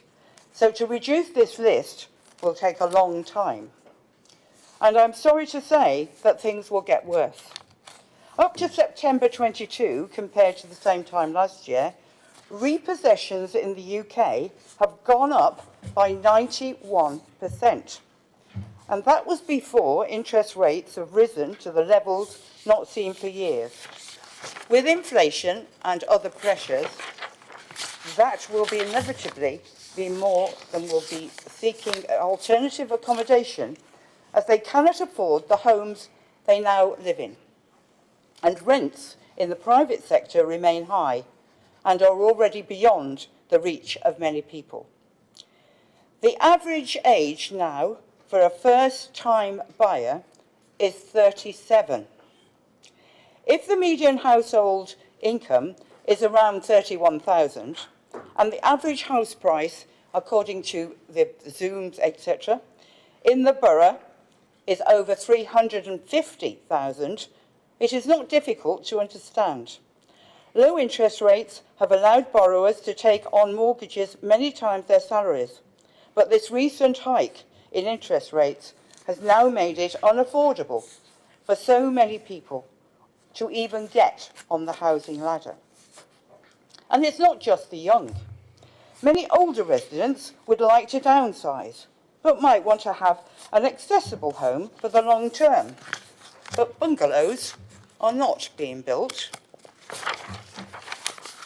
House builders seem to want to build retirement homes where a flat is more expensive than the three-bedroomed house that the people currently live in. Colleagues, you can do something to take back control. We can explore how we might again provide council houses and affordable homes for our residents, as we did before 93-94. You have 1 minute. Thank you. When we agreed to sell our housing stock to 2 housing associations.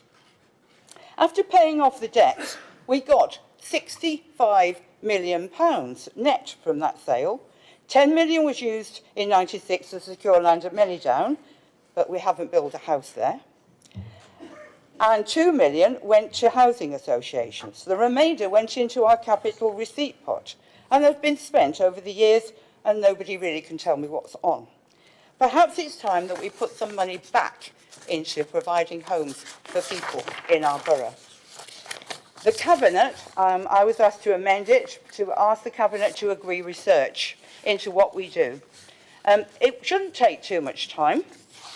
A very quick search on the internet found this report that was done by the Royal Town Planning Institute, which is a 192 document. I'm just coming to that. And so all councils across England have got examples of what they can do, including some locally. We are financially stable. I believe that we're well placed to emulate them. I urge you to support the motion. Please take back control and build affordable, sustainable homes in the best places. The right time to give hope to our needy. Let us take forward. Councillor Slimon, please, to be fair to other councillors, would you wind up, please? Okay, on my last sentence, be brave, think outside the box, and carpe diem, seize the day.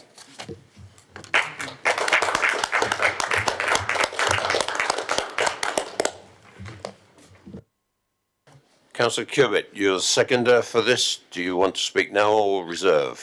Mr Mayor, if I could speak now, that'd be great. Go right ahead. Members, I'm honoured to be able to second Councillor Slimon on her motion tonight. I have been on public record for 15 years as a supporter of building council houses.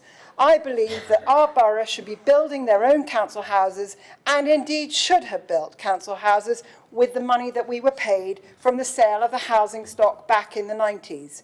We promised the then tenants that we would use their money to build more houses, and instead, as Councillor Slimon said, we used their money to buy an option on land which we still have not built one house on. We don't need to look very far for an example of how we can do things differently and how we could be brave and bold. Winchester City Council decided to buy its council housing stock back in the 90s. And I spoke to both, or with both, Councillor Paula Ferguson, the Cabinet Member for Housing, who is currently the Deputy Leader of Winchester City Council, and I also spoke to Councillor Caroline Horrell, the former leader of Winchester Council and the current leader of the Conservatives, so Liberal Democrats and Conservatives, so cross-party. And as members know, Winchester has a significantly smaller population than we do, and their current council housing stock is worth, I understand, a fortune, and it involves 5,500 homes. And I spoke to a former cabinet member today, and he said, for residents, it's a dedicated and a council-managed relationship with the housing officers, all responsible to a cabinet member, so there's really good visibility and accountability, and it also gives confidence in building new houses on the council balance sheet as you have management and the processes to handle tenancies. And there tends to be less stress about the council building new council housing stock. The current deputy leader said you have an in-house benefit as a public service body, and you can build high-quality, well-designed, energy-efficient, low-carbon homes to meet the tenants' needs, and high ECB ratings, which enable reduced costs at times like today with high costs of living and energy efficiencies. The housing revenue account has to be separate from the general fund, and it has to be sustainable over a 30-year period and have a viable plan. They borrow to build through the Public Loans Board. These are all information and data that we need to go through, and I don't have the answers. I don't profess to be an expert, but both leaders said that the Winchester City Council was privileged to own their own council housing stock. I knew Councillor Keith Woods many years ago, and he was a great visionary. And they consider that they are in a much better position to look after their tenants than many other authorities. They ensure they have robust policies and a robust revenue account, with their tenant surveys repeatedly reaffirming high levels of satisfaction. They buy both off the shelf from the likes of Taylor Wimpey, but they also have a dedicated team, and they regenerate stock by building housing or regenerating their stock by building houses in the place of garages. And under the right to buy, they sell approximately 30 houses a year, so they need to keep on restocking. It's wonderful that a cross-party view of a council right next door to us is so keen on social rented housing. They also like building, not only off the shelf from Taylor Wimpey and the likes of, but they also like building social rented housing on single plots. And we know that this government is very keen for councils to build council houses on council-owned land. And we as a council have a lot of council-owned land. They work very closely with Homes England and have a great relationship with them. There are many ways to approach housing to give residents the options. You have 1 minute, Councillor. They also work closely with Hampshire County Council and especially the care team, and that there has been excellent partnerships providing solutions for the elderly in their council. And I end with a great quote from Councillor Caroline Horrell, the leader of the Conservative group and former leader of the council. And she said, "Many people in Winchester are hugely privileged, and we have a duty to look after those residents who are less fortunate." She then said, and this is this evening, "I can't think of a better action for a district council to take than to build council houses for our less fortunate residents." Members, I hope you agree with Councillor Simmons' motion. We have a moral duty to look after our residents who are less fortunate and more vulnerable. Many thanks. Thank you, Councillor Hewitt, and thank you for keeping on time. I have 8 speakers.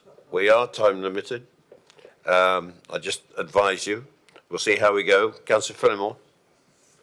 Thanks, Mr. Mayor. I won't be 4 minutes. I've no problem in supporting this motion.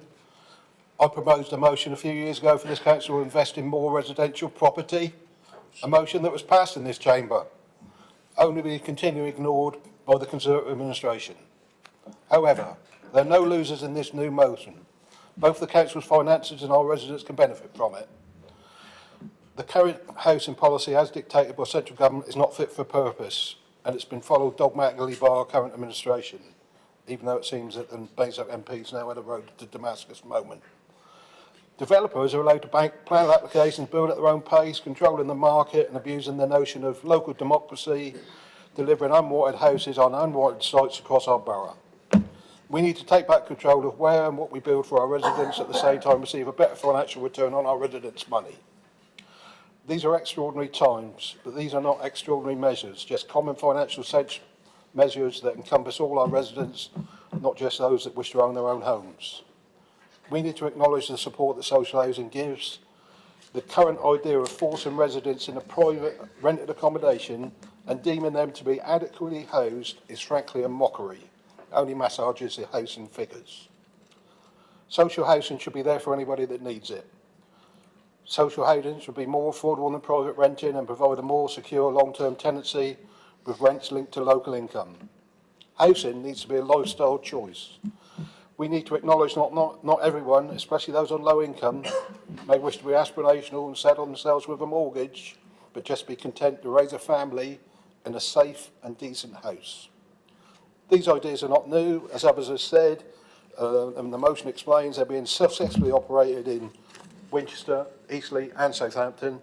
The return on investment should be greater than any of our current investments and can only generate more homes. And what we're here for, if not to support our residents. This is an ideal solution to our housing crisis, and I wholeheartedly support the motion. Thank you very much. Councillor Freeman. Thank you. Sitting here, I've realised I possibly should have declared an interest in this motion. I currently am living with my mother. I was in private rented accommodation, but unfortunately the rent was put up and I could no longer afford it, so I have been living at my mother's house for a good year and a half, nearly 2 years now. I can't afford private rented housing. I'm therefore stuck with living with my mother, who I am so grateful that she can put us up. But at the end of the day, for a person of my age, to be living with your mother isn't really great.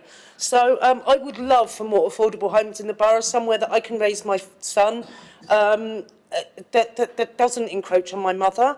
And I think this is a wonderful motion, and I think it's a very sensible solution to what is quite a large housing need in this borough. I urge you all to support the motion. Thank you. Thank you, Councillor. Councillor Radigan. Thank you, Mr. Mayor. How can I not disagree with the first 2 lines? This council believes that our borough faces a housing crisis and a need to deliver more homes, genuinely affordable homes to meet local need. We need to be absolutely aware that we've got conflicting views within this council and within this borough. Some people don't want any more development. And yet, as Councillor Slimmon pointed out, our housing list is huge, many thousands, and getting bigger. And the elephant in the room is that we have net migration of 500,000 a year.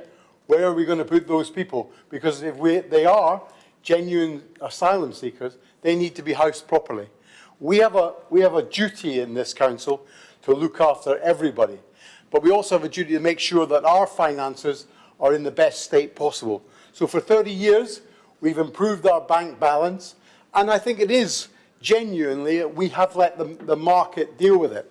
We need to build our houses where we've got the opportunity. We need to deliver on Mannydown, and we need to do it soon. Thank you. Thank you, Councillor. Councillor Carr.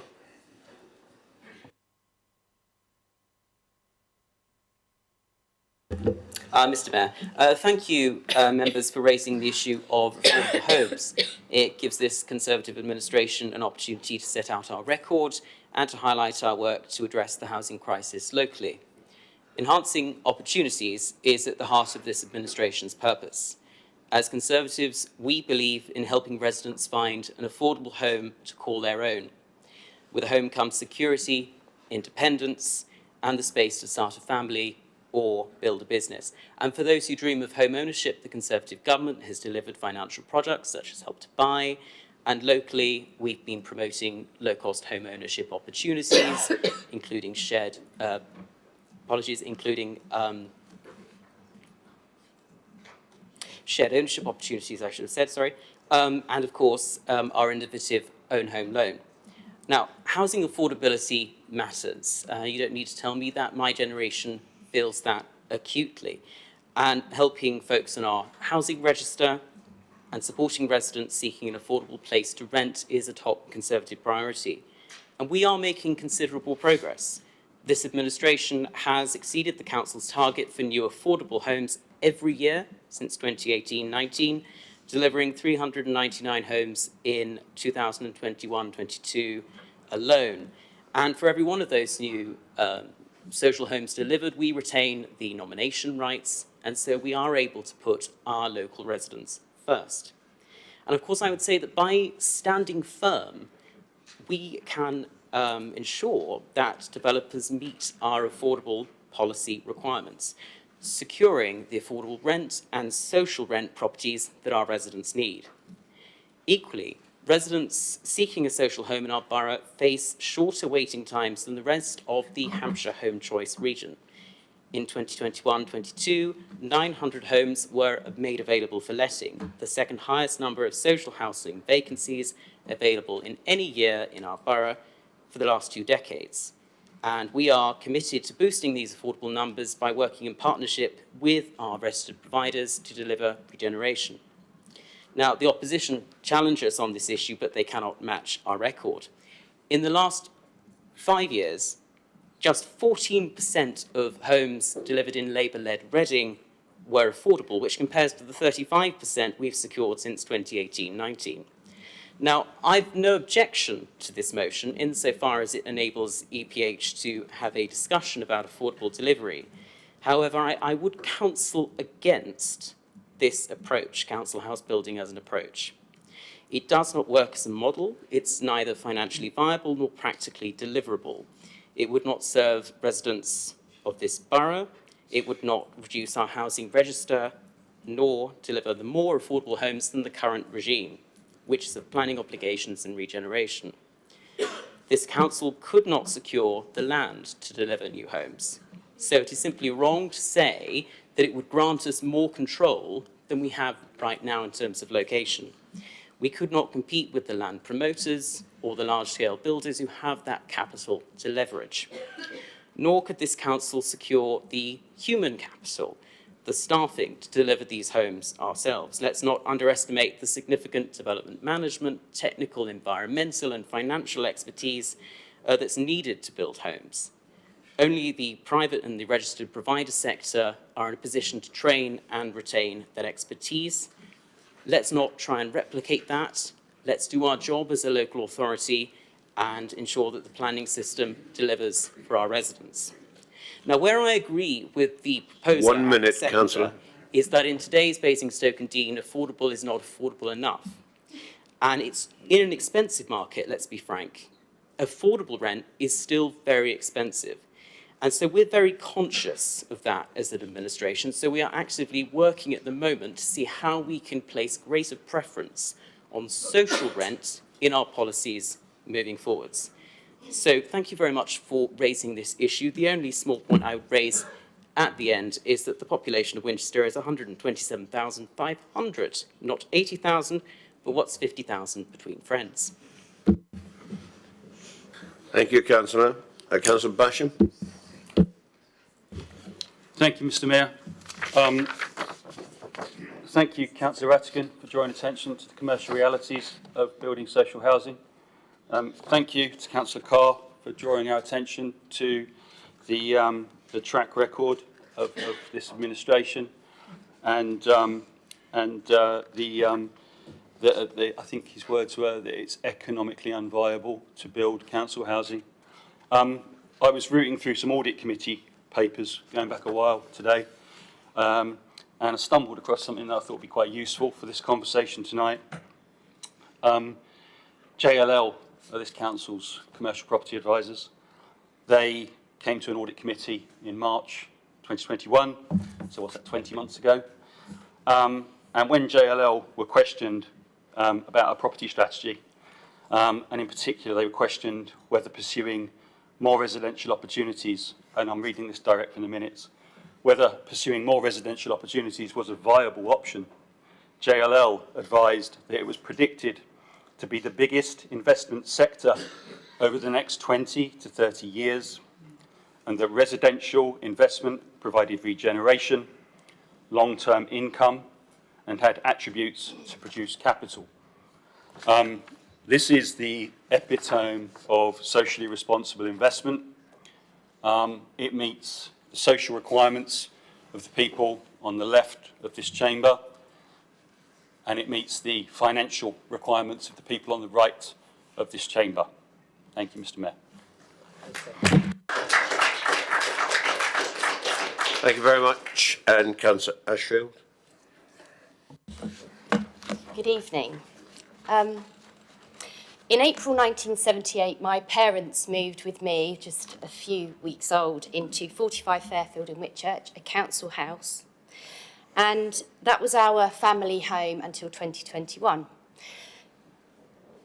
In the late 80s, early 90s, my parents had a lapse in their socialist values and sold their council house for £30,000.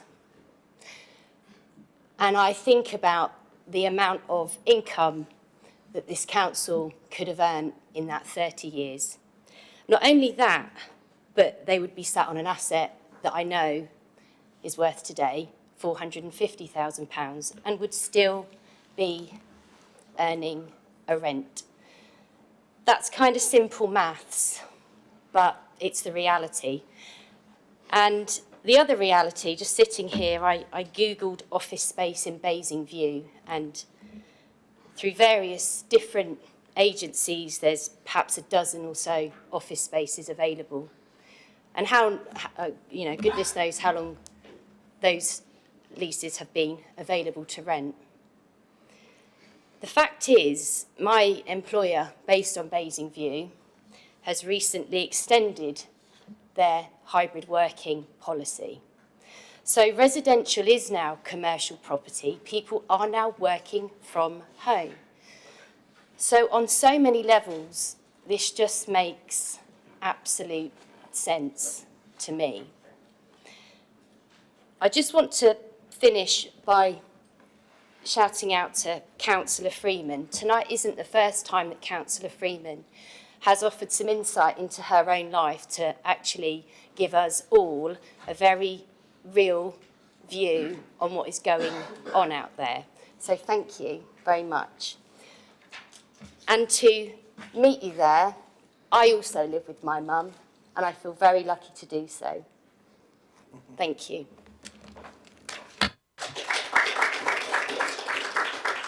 Councillor Jones. Thank you, Mr. Mayor. Really, I just want to ask a question. Are you satisfied we are dealing with our people of Basingstoke and Dean properly? Because I certainly ain't. This motion is good. This is what we've been talking about for a number of years from this side. We're now getting the quiet bits from over here. Yeah, it sounds good for everything. Do you remember that place called Manydown? The promises were there. Well, it's long before your time. A few of you will remember it. Well, I've been a councillor for a long time. We were promised the earth. Oh, yeah, we'll be able to house our people, everything else. That's why we blooming bought the thing. We bought it with the money we had from the sale of the council houses. We would have been much better off by buying land and building more houses. But we're sitting there complacent. Most of us here are lucky. We've got our own houses, live reasonably well. What about the ones who don't? Come on, wake up. It's, you know, people want to buy their houses, yes. Well, I haven't got a problem with that. I've always had my own house. Come from a council house. I come from London, 12 years old, come to Basingstoke. We would have never got a house in London. 6 kids mum and dad had. Best thing that ever happened. But what we're offering this generation, absolutely nothing. It's about time we got down and really talked about things, not this rubbish, oh, our policy's this, our policy's that. Let's get something done. Thank you.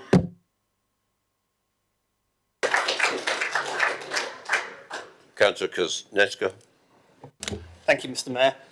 If anyone's thinking about wavering on this motion or haven't made up their mind yet whether to support it, can I draw your attention to the second paragraph in the document here in front of us? This highlights some of the housing challenges facing us as a borough. A lack of housing affordability, long waiting lists for people on the housing register, insufficient infrastructure delivery, which we've already talked about as well in terms of the pollution of our rivers, low quality design and build, poor environmental standards, and an inadequate housing land supply. Now, as councillors, I'm sure we're all concerned about these and we want to address all of these issues. But private house builders aren't. Their primary focus is making a profit. Helping us solve our housing challenges is not particularly high on their agenda. So if the house builders aren't going to help us address these issues, and let's face it, they're not now, so what makes us think they're going to change and suddenly start helping us in the future? We've got to start taking action ourselves. And that's exactly what this motion is all about. So let's take action, let's solve these issues, and I encourage you to support this motion. Thank you.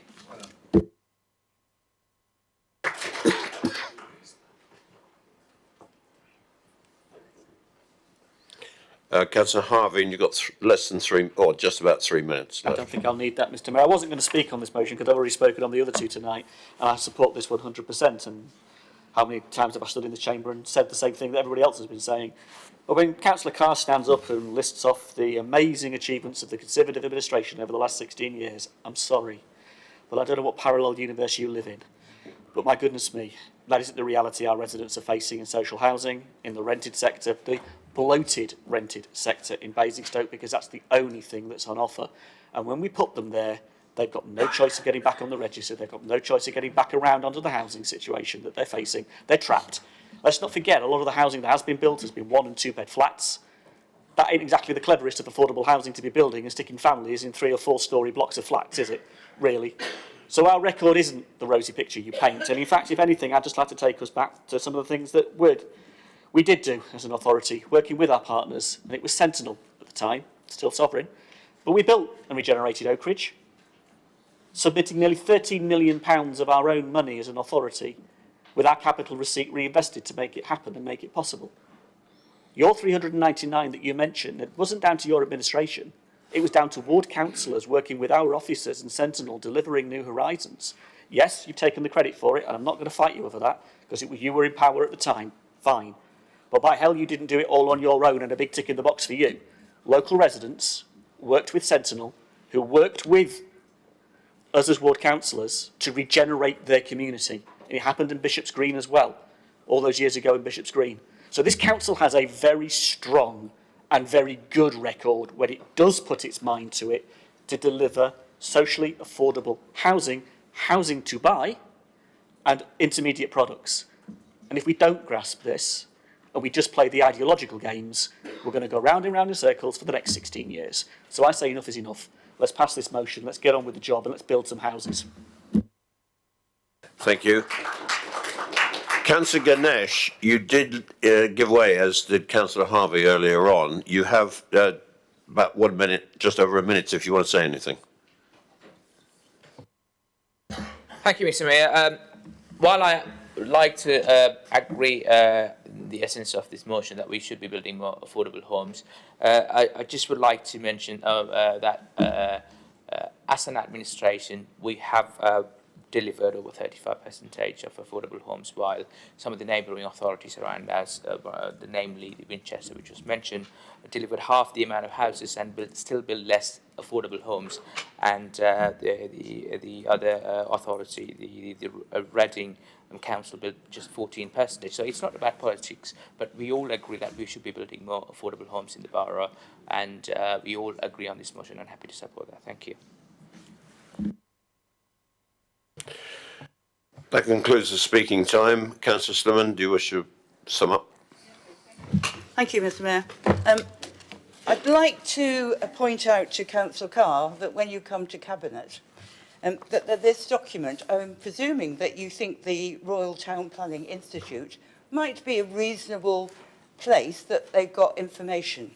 And in 2019, pre-COVID, they produced this document, which is called Local Authority Direct Delivery of Housing, and it's research that's been accepted. There's 192 pages of examples of councils across this country that are doing exactly what we are proposing to do, in different ways, but to deliver housing for their people. I recommend it to you. I'll give you my top copy so you can make sure that you've got the right piece of paper. It is very difficult, isn't it, when people have very strict views that people all want to buy their own homes. Young people these days are deciding they probably want to rent anyway, mainly because it allows them to more movement, and also because they can't afford it. For goodness sake, we've talked about people in council houses. I started a council house like many other people did. I spoke to people yesterday at an event that moved from London, like Tony did, into the housing that were being built in Basingstoke. And they were very grateful that they had a council house at that point in the 1960s to move into. They've now aspired and moved up the ladder as their income has gone and their children have grown. But we're back into the situation that we were in the 1960s, that people cannot afford homes. And even your Prime Minister, the current one that is, has actually said we should go back to pre-war, after the war, and how things were done so that we could try and improve things. Well, one of the things that we did after the war was produce homes that people could afford to live in.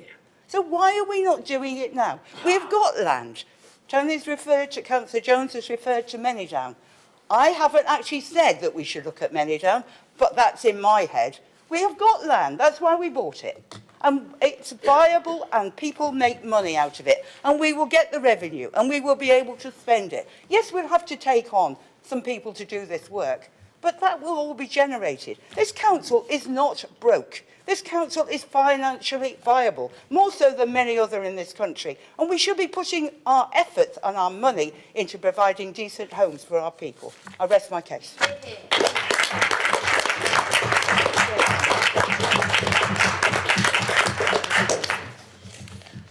Thank you very much.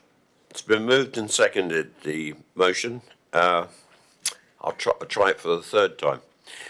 Is there agreement on this motion? Yes? Well, I take it the motion is carried.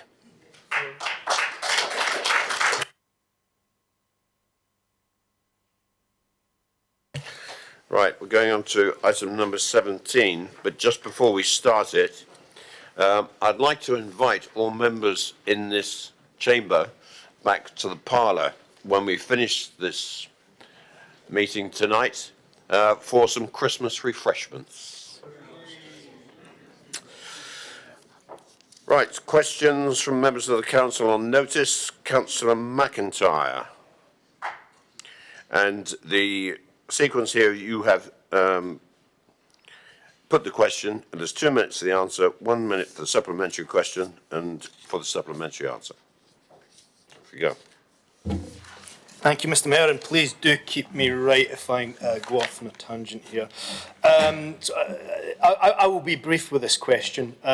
Following the tragic case of Ewa Bishak, the toddler in Rochdale who died as a result of prolonged exposure to damp and mould in a housing association property, I'm asking the Cabinet Member for Homes and Regeneration to update members on the actions this Council is taking to ensure that the same tragedy does not take place in our borough. Thank you, Councillor McIntyre. Councillor Carr. Thank you, Mr. Mayor. This administration believes that residents have a right to be safe in their homes. This deeply saddening case should prompt all councils to evaluate their approach to housing standards. I want to reassure members that we take damp and mould concerns incredibly seriously, and that this council is committed to helping residents with housing disrepair issues regardless of tenure. Specific meetings regarding the management of damp and mould have been held between my senior officers and the borough's housing associations. This council has emphasised the importance of swift action by registered providers and landlords to resolve damp and mould issues where they're raised. I've made clear to my officer team that monitoring how housing associations and landlords manage disrepair issues, including damp and mould, is a top priority. Where registered providers do not deliver for our residents, the council will investigate and, where necessary, take enforcement action. In cases where a resident reports hazards to their health, or which a landlord has failed to address, officers undertake specialist inspections. Where hazards might result in a significant risk to health, the team has a range of enforcement powers available to them. And recently, the Secretary of State advised that the thresholds for triggering enforcement action should be lowered. My officers have also carried out a review of capacity within the housing standards team, conscious that this will be a more challenging winter with rising energy bills. We have increased the specialist staff resourced on hand to support residents. I've asked my officers to prepare further information and guidance on how ward members can support residents with concerns regarding damp and mould, and this will complement advice that we have circulated to key community groups and which housing associations have themselves sent to residents. Thank you. Councillor McIntyre, do you have a supplementary? No, thank you, Mr. Mayor. Thank you very much. Move on to question number 2. Councillor Slimman. Apologies, folks. It's me today. It's not meant to be the Joe Slimming roadshow, but it just happens these questions have come up. The question on the paper, it relates to the Cost of Living Assistance Fund. And the reason that I'm asking the question is that I'm a trustee of Citizens Advice in Tadley, and Councillor Morrow and myself and Kingsclere Parish Councillor David Conquest have been working with our communities to try and encourage people to claim the cost of living allowances. And we just need to know where the situation is and how much is left. Thank you. Thank you. Councillor Isaac. Yes, Mr. Mayor. The COLA scheme was initiated by this council in July this year. We allocated £1 million to help during this very difficult time those residents and their families on incomes of up to £25,000 per annum. Payment was by application. Significant efforts have been made, and I'm glad to hear that that's reached Tadley and Kingsclere. Significant efforts have been made to ensure that the scheme has been well advertised, with additional support given where necessary to assist in the completion of individual applications. I'm pleased to tell Council that the scheme criteria has been updated and is now being implemented to enable more residents to be able to benefit from the scheme. The main changes will mean that in future, in assessing the claimant's income, it will not include any disability benefits received on behalf of a child. It will also not include income from certain benefits, including disability living allowance, personal independence payments, armed forces independence payments, attendance allowance, child benefit and child maintenance. This will enable more residents to benefit under the scheme. Further, a review of claimants, successful or not, will be undertaken to ensure that all previous applicants have been assessed against this new criteria. Councillor Slimmon, could you put your microphone off, please?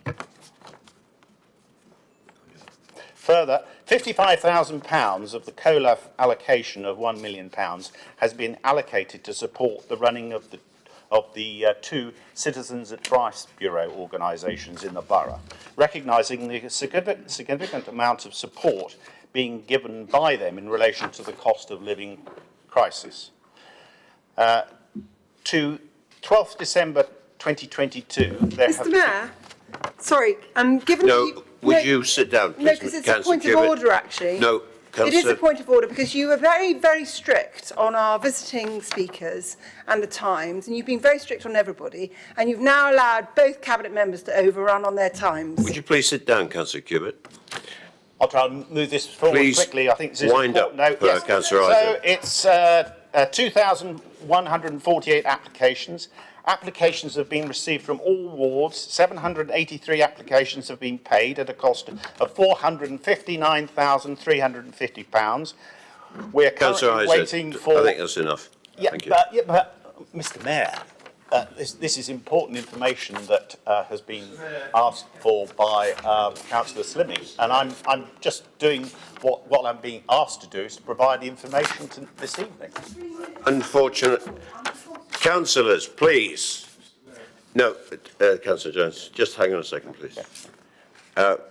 We all know what the rules are for these questions.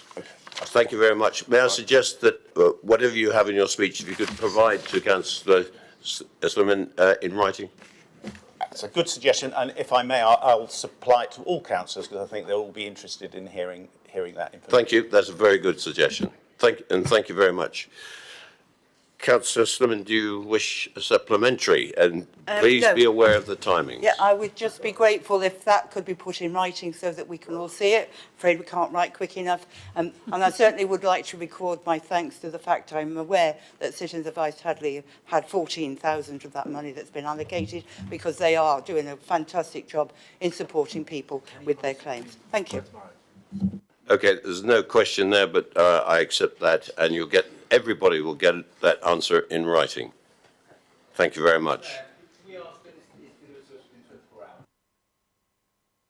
Would you please sit down, Councillor James?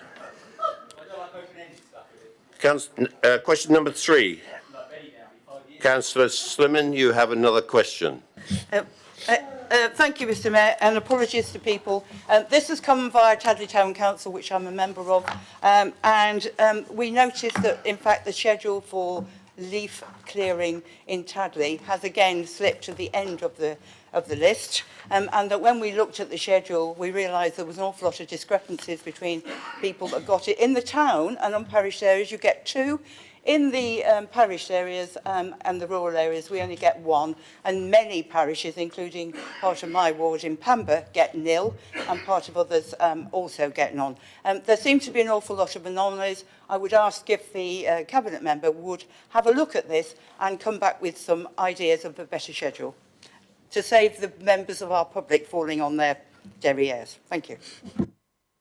I believe Councillor Bean will take this question. Yes, thank you, Mr. Mayor. I will try and be brief. So thank you for your question. Mechanical leaf clearance is undertaken between 2 and 4 times a year out of leaf full season, which is February to October, and a further 2 times in full season, which is November to January. The number of times an area is swept depends on footfall, amount of leaf litter collected based on historical data, and whether the roads are curbed. We collate this data, review and adjust our annual schedule as required to ensure we carry out the clearance as quickly and efficiently as possible. The exact timings of the sweeping will vary depending on factors such as weather, conditions and operational factors.